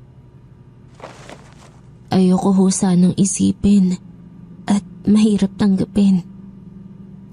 Pero ang pagpapakita ho sa aking kagabi ng multo ng ate ko ay palatandaan na napatay na siya. Huwag kang mag-alala. Nakahanda akong tulungan ka para matagpuan ang kapatid mo. Ano man ang may tutulong ko, huwag kang magatubiling lumapit sa akin, okay?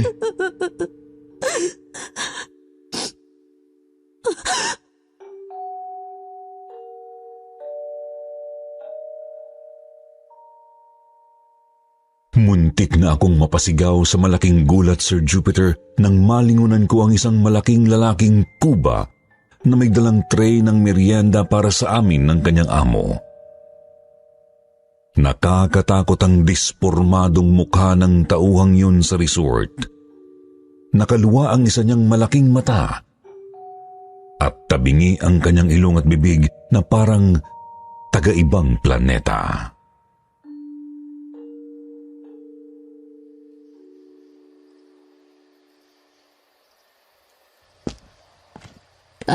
Salamat ho, Sir Jose. Inihatid niyo pa ako hanggang dito sa gate. O sige, maiwan na kita at may aasikasuhin pa ako sa aking opisina. Mag-iingat ka sa iyong pag-uwi, Cynthia.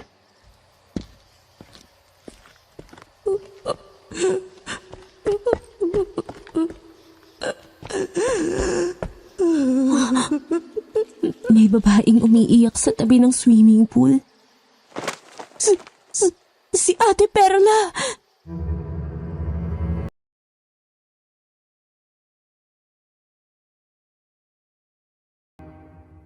Mabilis kong nilapitan ang kapatid kong nakita kong umiiyak sa resort, Sir Jupiter.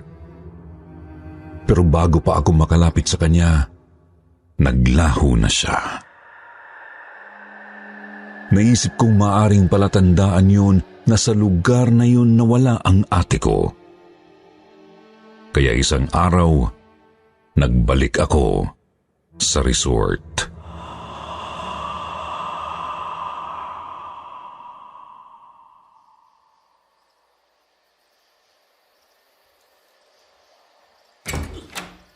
lalabas muna ako sa cottage na nirentahan ko.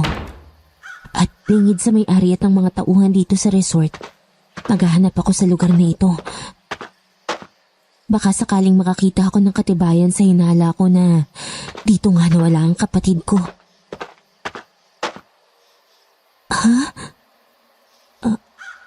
Ano yung nasa lupa sa labas ng washing room?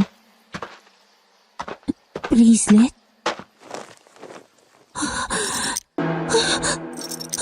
Hindi!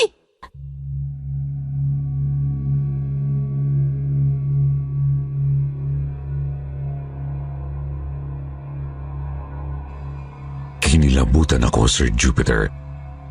Dahil ang bracelet na napulot ko sa resort ay sa ate Perla ko. Kaya pumasok ako sa washing room.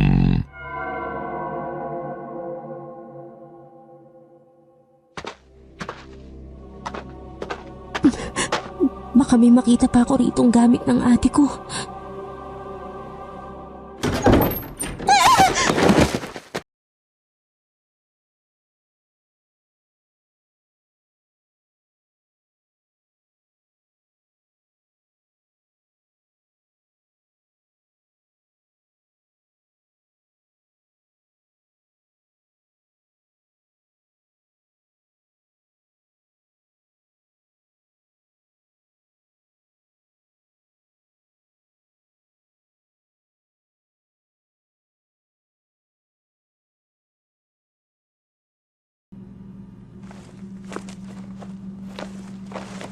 Lebong?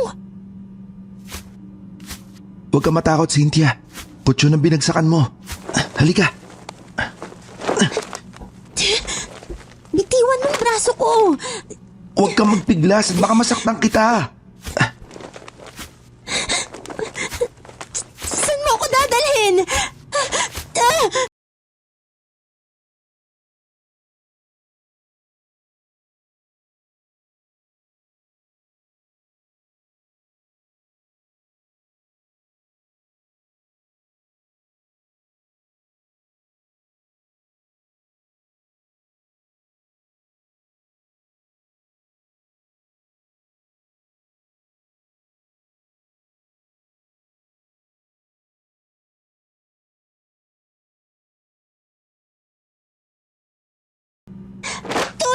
Tulungan niyo ako! Soundproof ang kwartong to. Kaya walang ibang tao makakarinig sa'yo, Cynthia.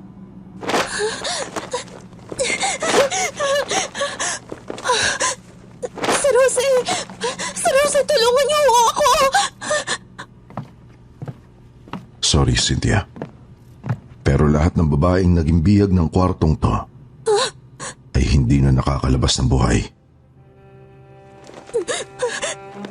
Anong gagawin niyo sa akin?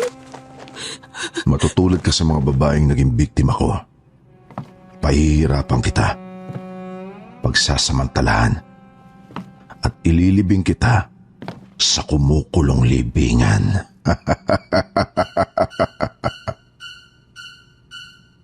Sinakmal ako ng malaking takot, Sir Jupiter, nang animo baliw na humalakak ang may-ari ng resort. Lalo pa nang ituro niya sa akin ang drum na puno ng asido.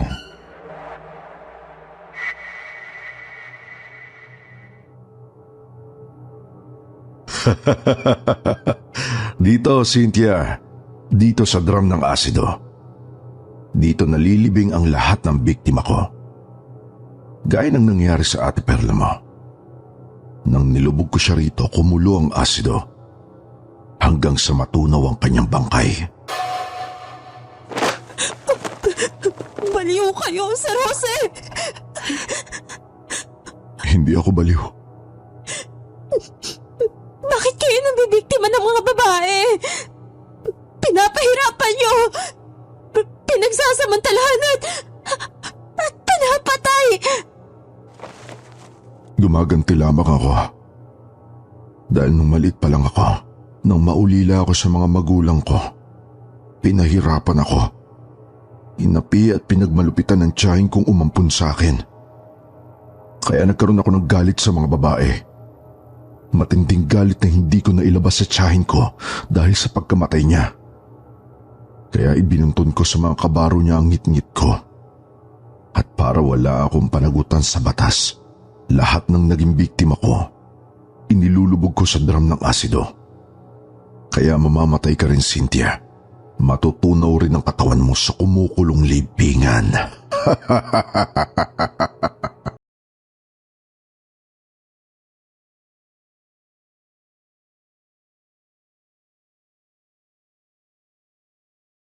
Awa sa may-ari ng resort pero paulit-ulit niya akong hinagupit ng latigo.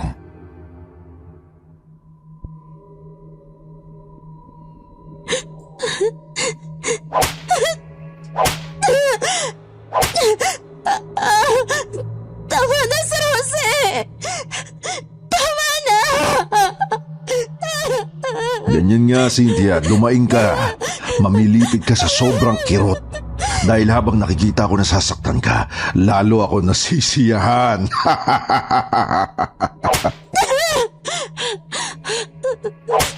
At ngayong hirap na hirap ka, saka kita pagsasamantalahan.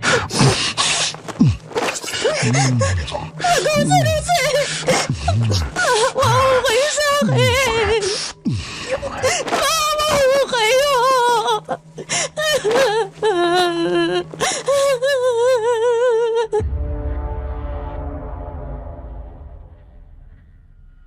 Sa kabila ng aking pag-iyak at pagmamakaawa, paulit-ulit akong pinaghahalikan ng may-ari ng resort pero hindi niya ako naituloy pagsamantalahan.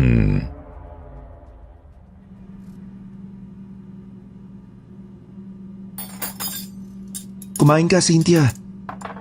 Pasalamat ka, hindi ka nagalaw ng amo ko dahil may buwan ng dalaw ka. Lebong. Lebong. Maawa ka sa akin.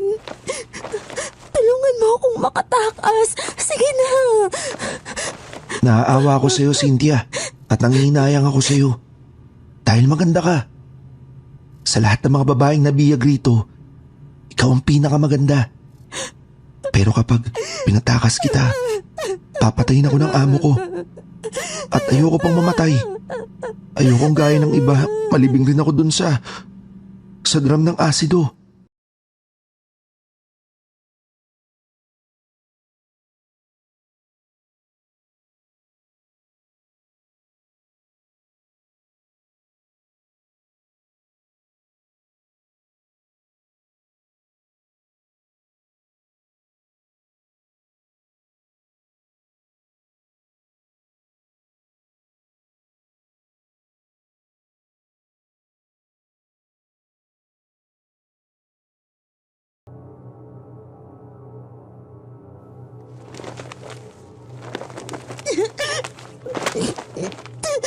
Bitiwan niyo ako! Bitiwan niyo ako! Hayop kayo! Bitiwan niyo ako! Sige, Cynthia, umiyak ka. Magmakaawa ka. At para lalo ko masiyahan habang pinagsasamantalahan kita. Dahil masasaktan ka ng gusto sa akin.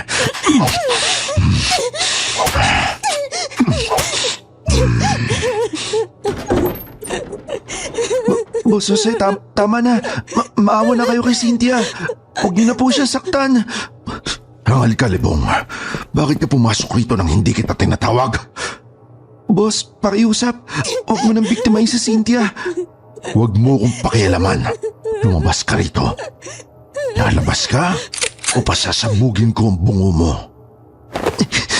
Huwag niyo ako tutukan ng baril. Bitiwan ang mga kamay ko.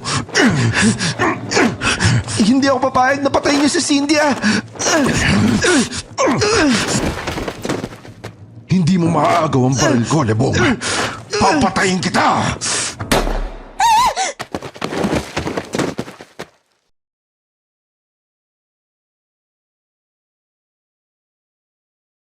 Napasigaw ako, Sir Jupiter, nang pumutok ang baril at nakita ko na lamang na dahan-dahang napahandusay ang may-ari ng resort. Duguan at wala ng buhay.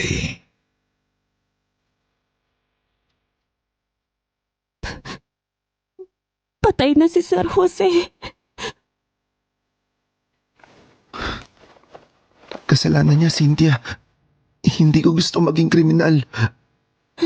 Pero hindi ko mapabayaan ka dahil mahal kita.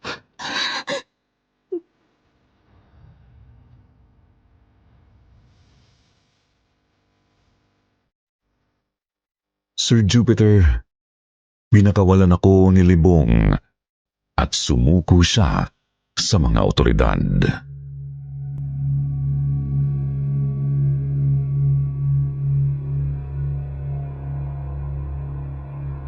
Hanggang ngayon hindi ako makapaniwala sa nakakakilabot na natuklasan ko sa resort.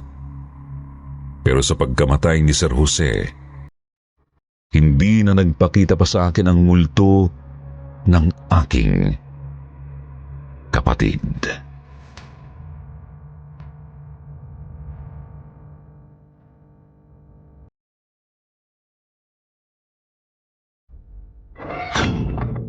Tiyanak.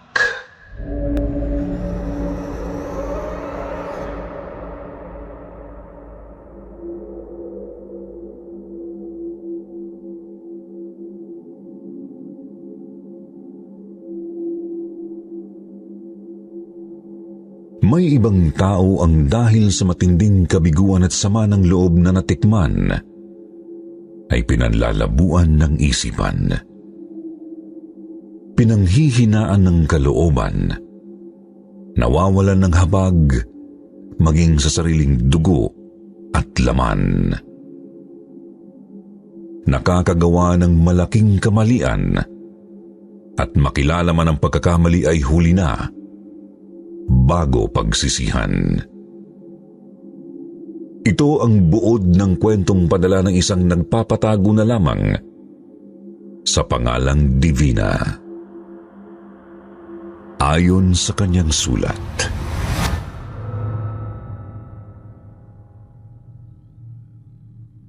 Dear Sir Jupiter, ako si Divina, isang senior citizen. Taong 70s nang magdalaga ako. Naranasan ko ang katakataka at hindi kapani-paniwala. Maaaring pagtawanan ako ng iba sa ikikwento ko sa inyo.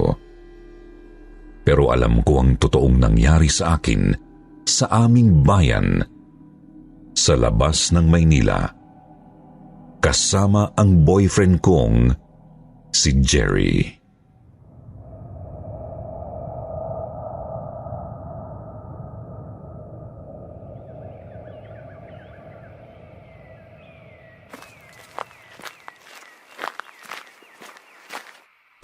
Divina, bakit tumigil ka na sa paglalakad? Nagdaan na tayo sa talahibang ito kanina, Jerry, hindi ba? Bakit parang pabalik-balik tayo sa lugar na ito? Parang naliligaw tayo. Maliligaw ba naman tayo sa sarili nating bayan? Bakit kasi dito mo pa gustong mamasyal tayo? Kasi nga may burol dito na overlooking, kung saan makikita natin ang paglubog ng araw. At kung saan masasarili kita. Halika nga. Teka. Pagbigyan mo na ako dahil wala namang ibang tao dito ha? Jerry. Teka. Baka ano? Baka naliligaw nga tayo rito. Baka pinaglalaruan tayo ng tiyanak.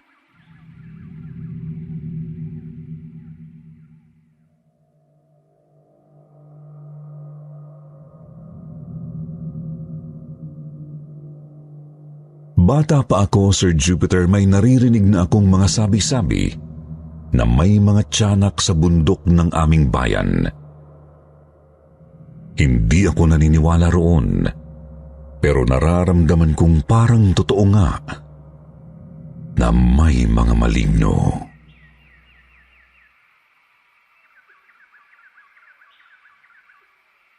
Jerry. Bakit parang hindi ka mapakali rito sa burol, Divina? Natural lang yung ginagawa natin pagroromansa. Di ba? Gaya ng dati. Para kasing may mga matang nakatingin sa atin. At parang may naririnig akong maliit na boses na bumubungis-ngis. Susangin lang yun. Teka, Jerry. Jerry.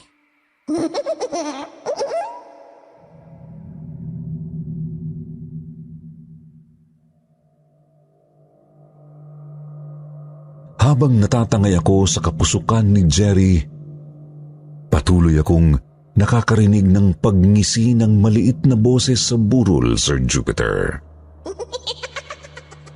Pero nang sumunod na mga araw, nakaramdam na ako ng takot.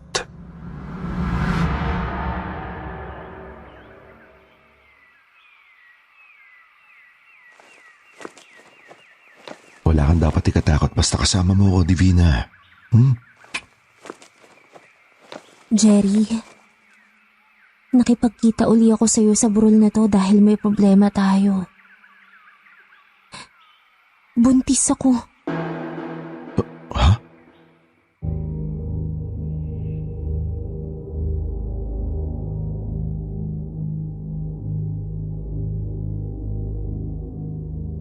Nakita kong rumihistro rin sa mukha ni Jerry ang pag-aalala, Sir Jupiter.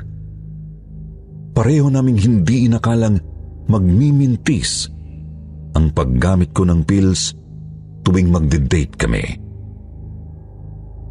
At habang pareho kaming problemado ng boyfriend ko, nakarinig ako ulit ng parang pagngisi ng maliit na boses sa burol.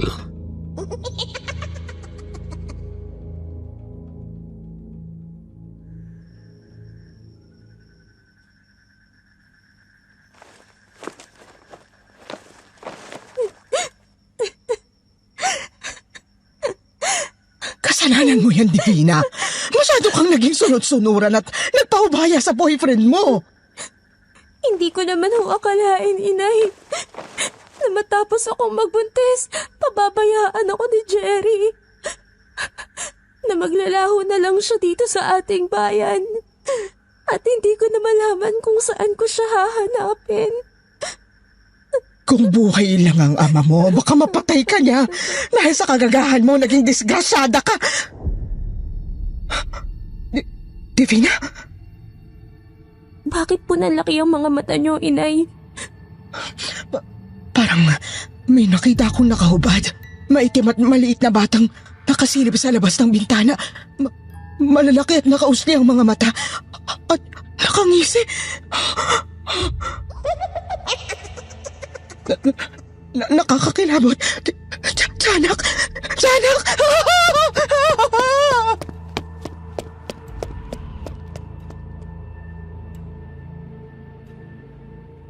Hindi ko nakita ang kinatakutan ng inay ko kaya napasigaw siya.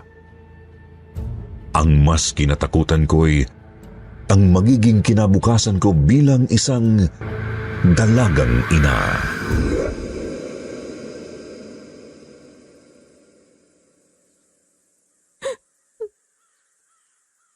Maisip ko lang ang katakot-takot na mga hirap na daranasin ko sa pagpapalaki at pagtataguyo dito sa sanggol na isinilang ko. Parang mababaliw na ako.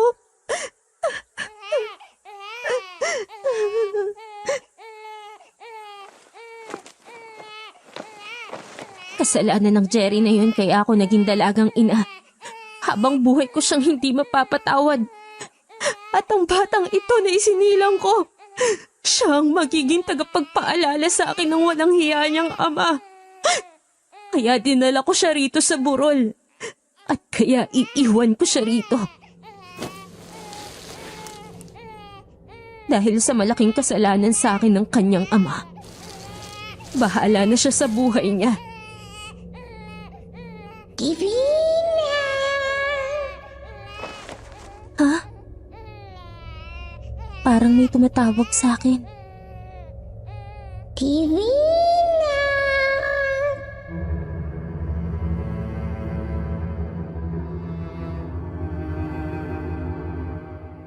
Wala akong nakitang ibang tao sa burol, Sir Jupiter, kaya nagmadali akong lumayo roon matapos kong iwan ang sanggol na aking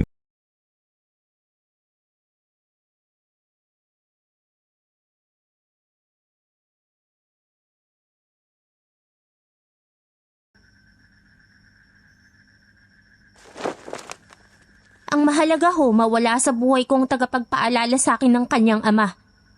Para hindi ako masiraan ng ulo. Nasisira na nga yata ang ulo mo. Bahala ka na nga sa buhay mo.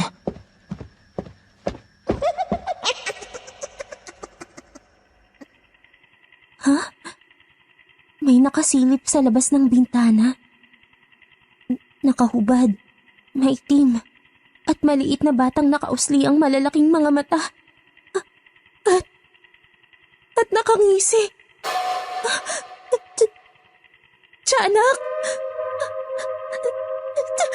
Tiyanak! Napasigaw ako sa malaking takot sa nakita kong maligno na nakakakilabot ang anyo, Sir Jupiter. Kasunod ng paglayo ng tiyanak, ay nakilala ko ang nagawa kong pagkakamali. Nakaramdam ako ng malaking pagsisisi sa nagawa kong pag-abandona sa aking anak. Kaya humangos akong nagbalik sa burol.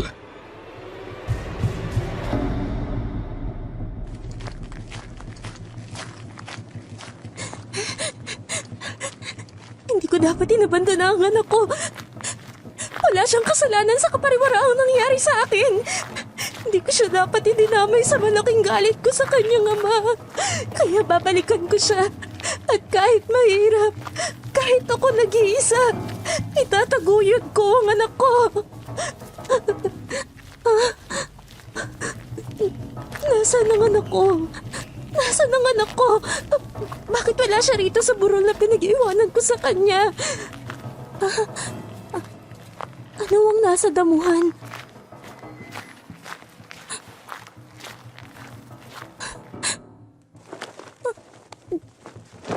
Dugo?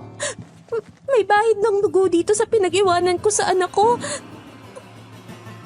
Hindi. Kinain ng hayop gubat ang anak ko. Patay na ang anak ko. Hindi! Kawawa naman ang anak ko! Anak ko!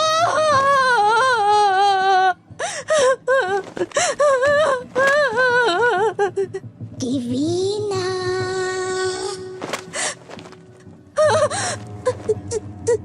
Tiyanak! Tiyanak!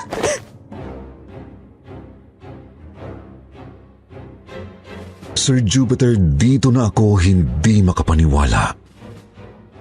Nang lumapit sa akin sa burol ang isang maliit at maitim na maligno na may malalaki at nakausling mga mata, lalo na nang magsalita ito.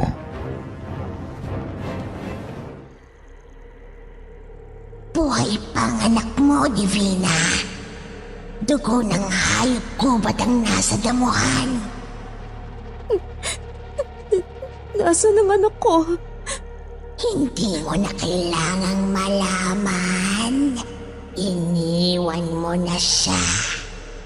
Pinapayaan. Nakilala ko na ang pagkakamali ko. Pinagsisisihan ko na. Kaya binalikan ko ang anak ko.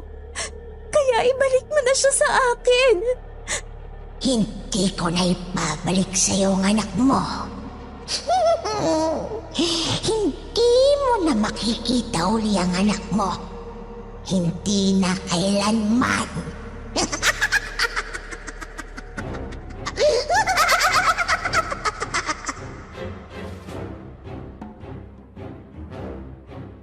Hindi ko alam kung nauulol na ba ako o ano, pero totoong nakita at narinig kong kinausap ako ng malignong yun. Unti-unting naglaho ang tiyanak sa harap ko.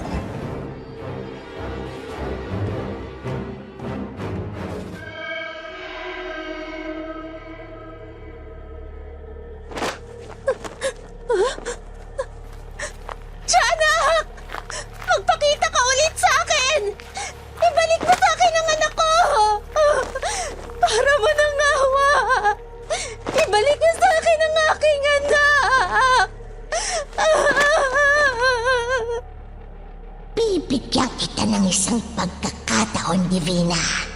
Isang pagkakataon lamang.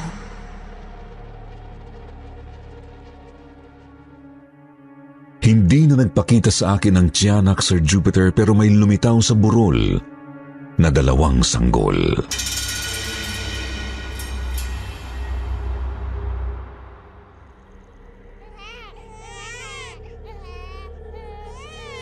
Mamili ka, Divina. Piliin mo kung sino sa 2 sanggol ang anak mo. Isang pagpili lamang ang gagawin mo.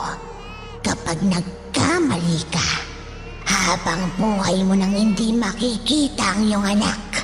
Habang buhay!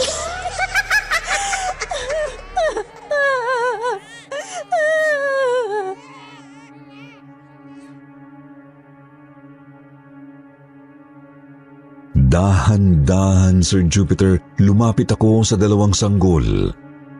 Ilang sandaling pinakiramdaman ko ang lukso ng aking dugo.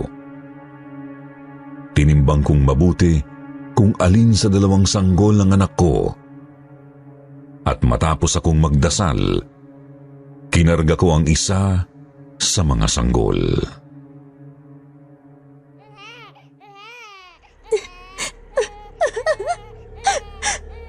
Anak ko! Anak ko! Anak ko!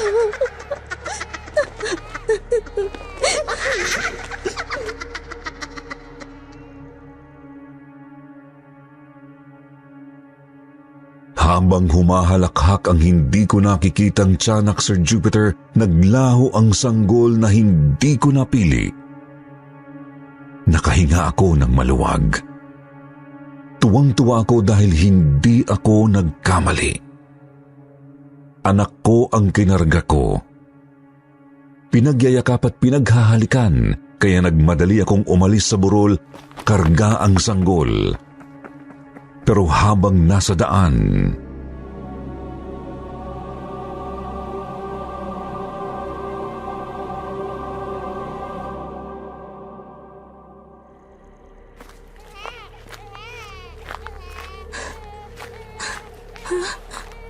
Bakit parang naliligaw ako?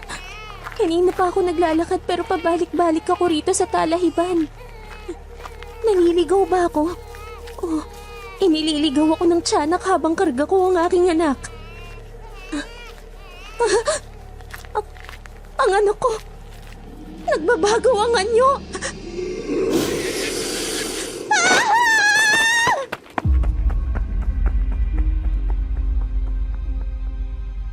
sa malaking takot ko, Sir Jupiter, naging tiyanak ang karga kong sanggol, kaya naihagis ko sa damuhan at kaya ako napahagulgol.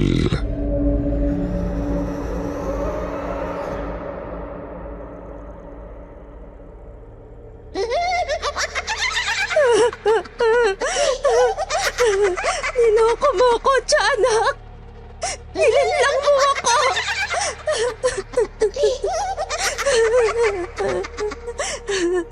Hindi, Divina. Hindi kita niloko. Nagkamali ka sa pagpili.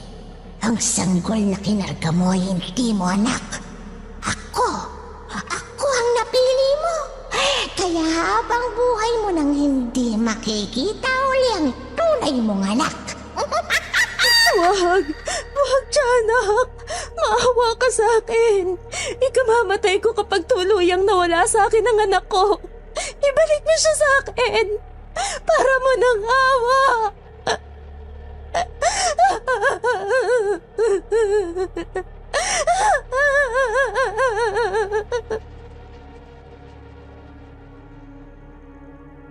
Habang humahagulgol, napaluhod ako sa pagmamakaawa sa tiyanak, Sir Jupiter. Waring nahabag naman sa akin ang maligno kung kaya't.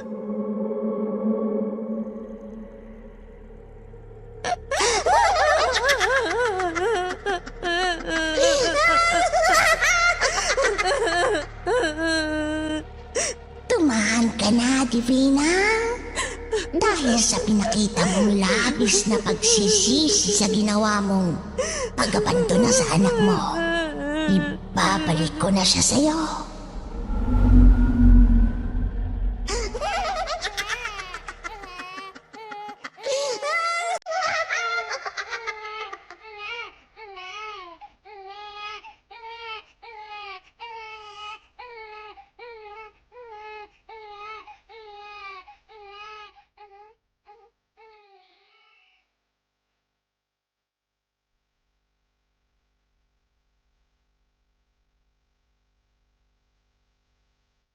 Kasunod ng unti-unting paglalaho ng tiyanak, ang paglitaw ng anak ko. Kaya laking pasasalamat ko sa Diyos na dininig niya ang dasal ko. Nabawi ko ang aking anak. Lalo pa nang isang araw ay nagbalik sa akin si Jerry. Humihingi ng tawad.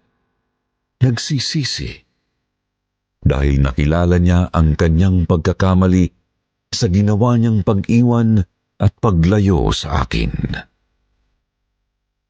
Mahal ko pa rin siya kaya pinatawad ko siya.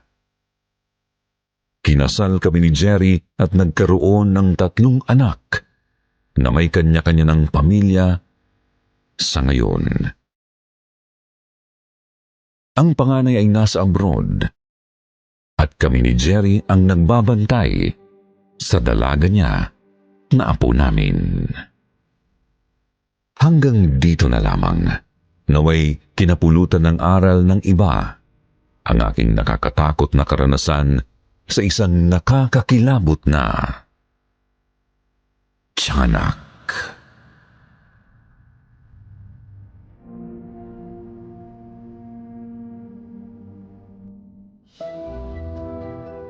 Ngayon, dumako naman tayo sa inyong paboritong shoutout portion. Shoutout kay Daddy Paul, Mamsi Racy at kay Candice. Ganon din kay Dash at kay Dion. Bernadette Arcalas, Angelica Gacosta, Criza Fenis, Judel Tamayo. Shoutout sa RJ Works, Digdogs, Audrey Marie, Marianne Sabuco, Christina Agpara, Filipina Espinola at Rose Ann Serdena. Basahin naman natin ang ilan sa mga gandang comment mula kay Raquel Morin at Rose Ann Serdena. Sabi ni Raquel, ito yung pampagana ko habang nagluluto ako sa kusina. Minsan nga nakakatatlong stories ako kasi masarap magluto habang nakikinig ng mga horror stories niyo.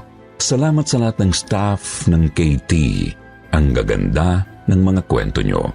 More power. Sabi naman ni Roseanne Serdena, di kumpleto ang paglilinis ko ng bahay hanggat di nakakapakinig sa kwentong takip silim at di rin kumpleto ang gabi pag di nakapakinig ng Sityo Bangungot. More stories pa po.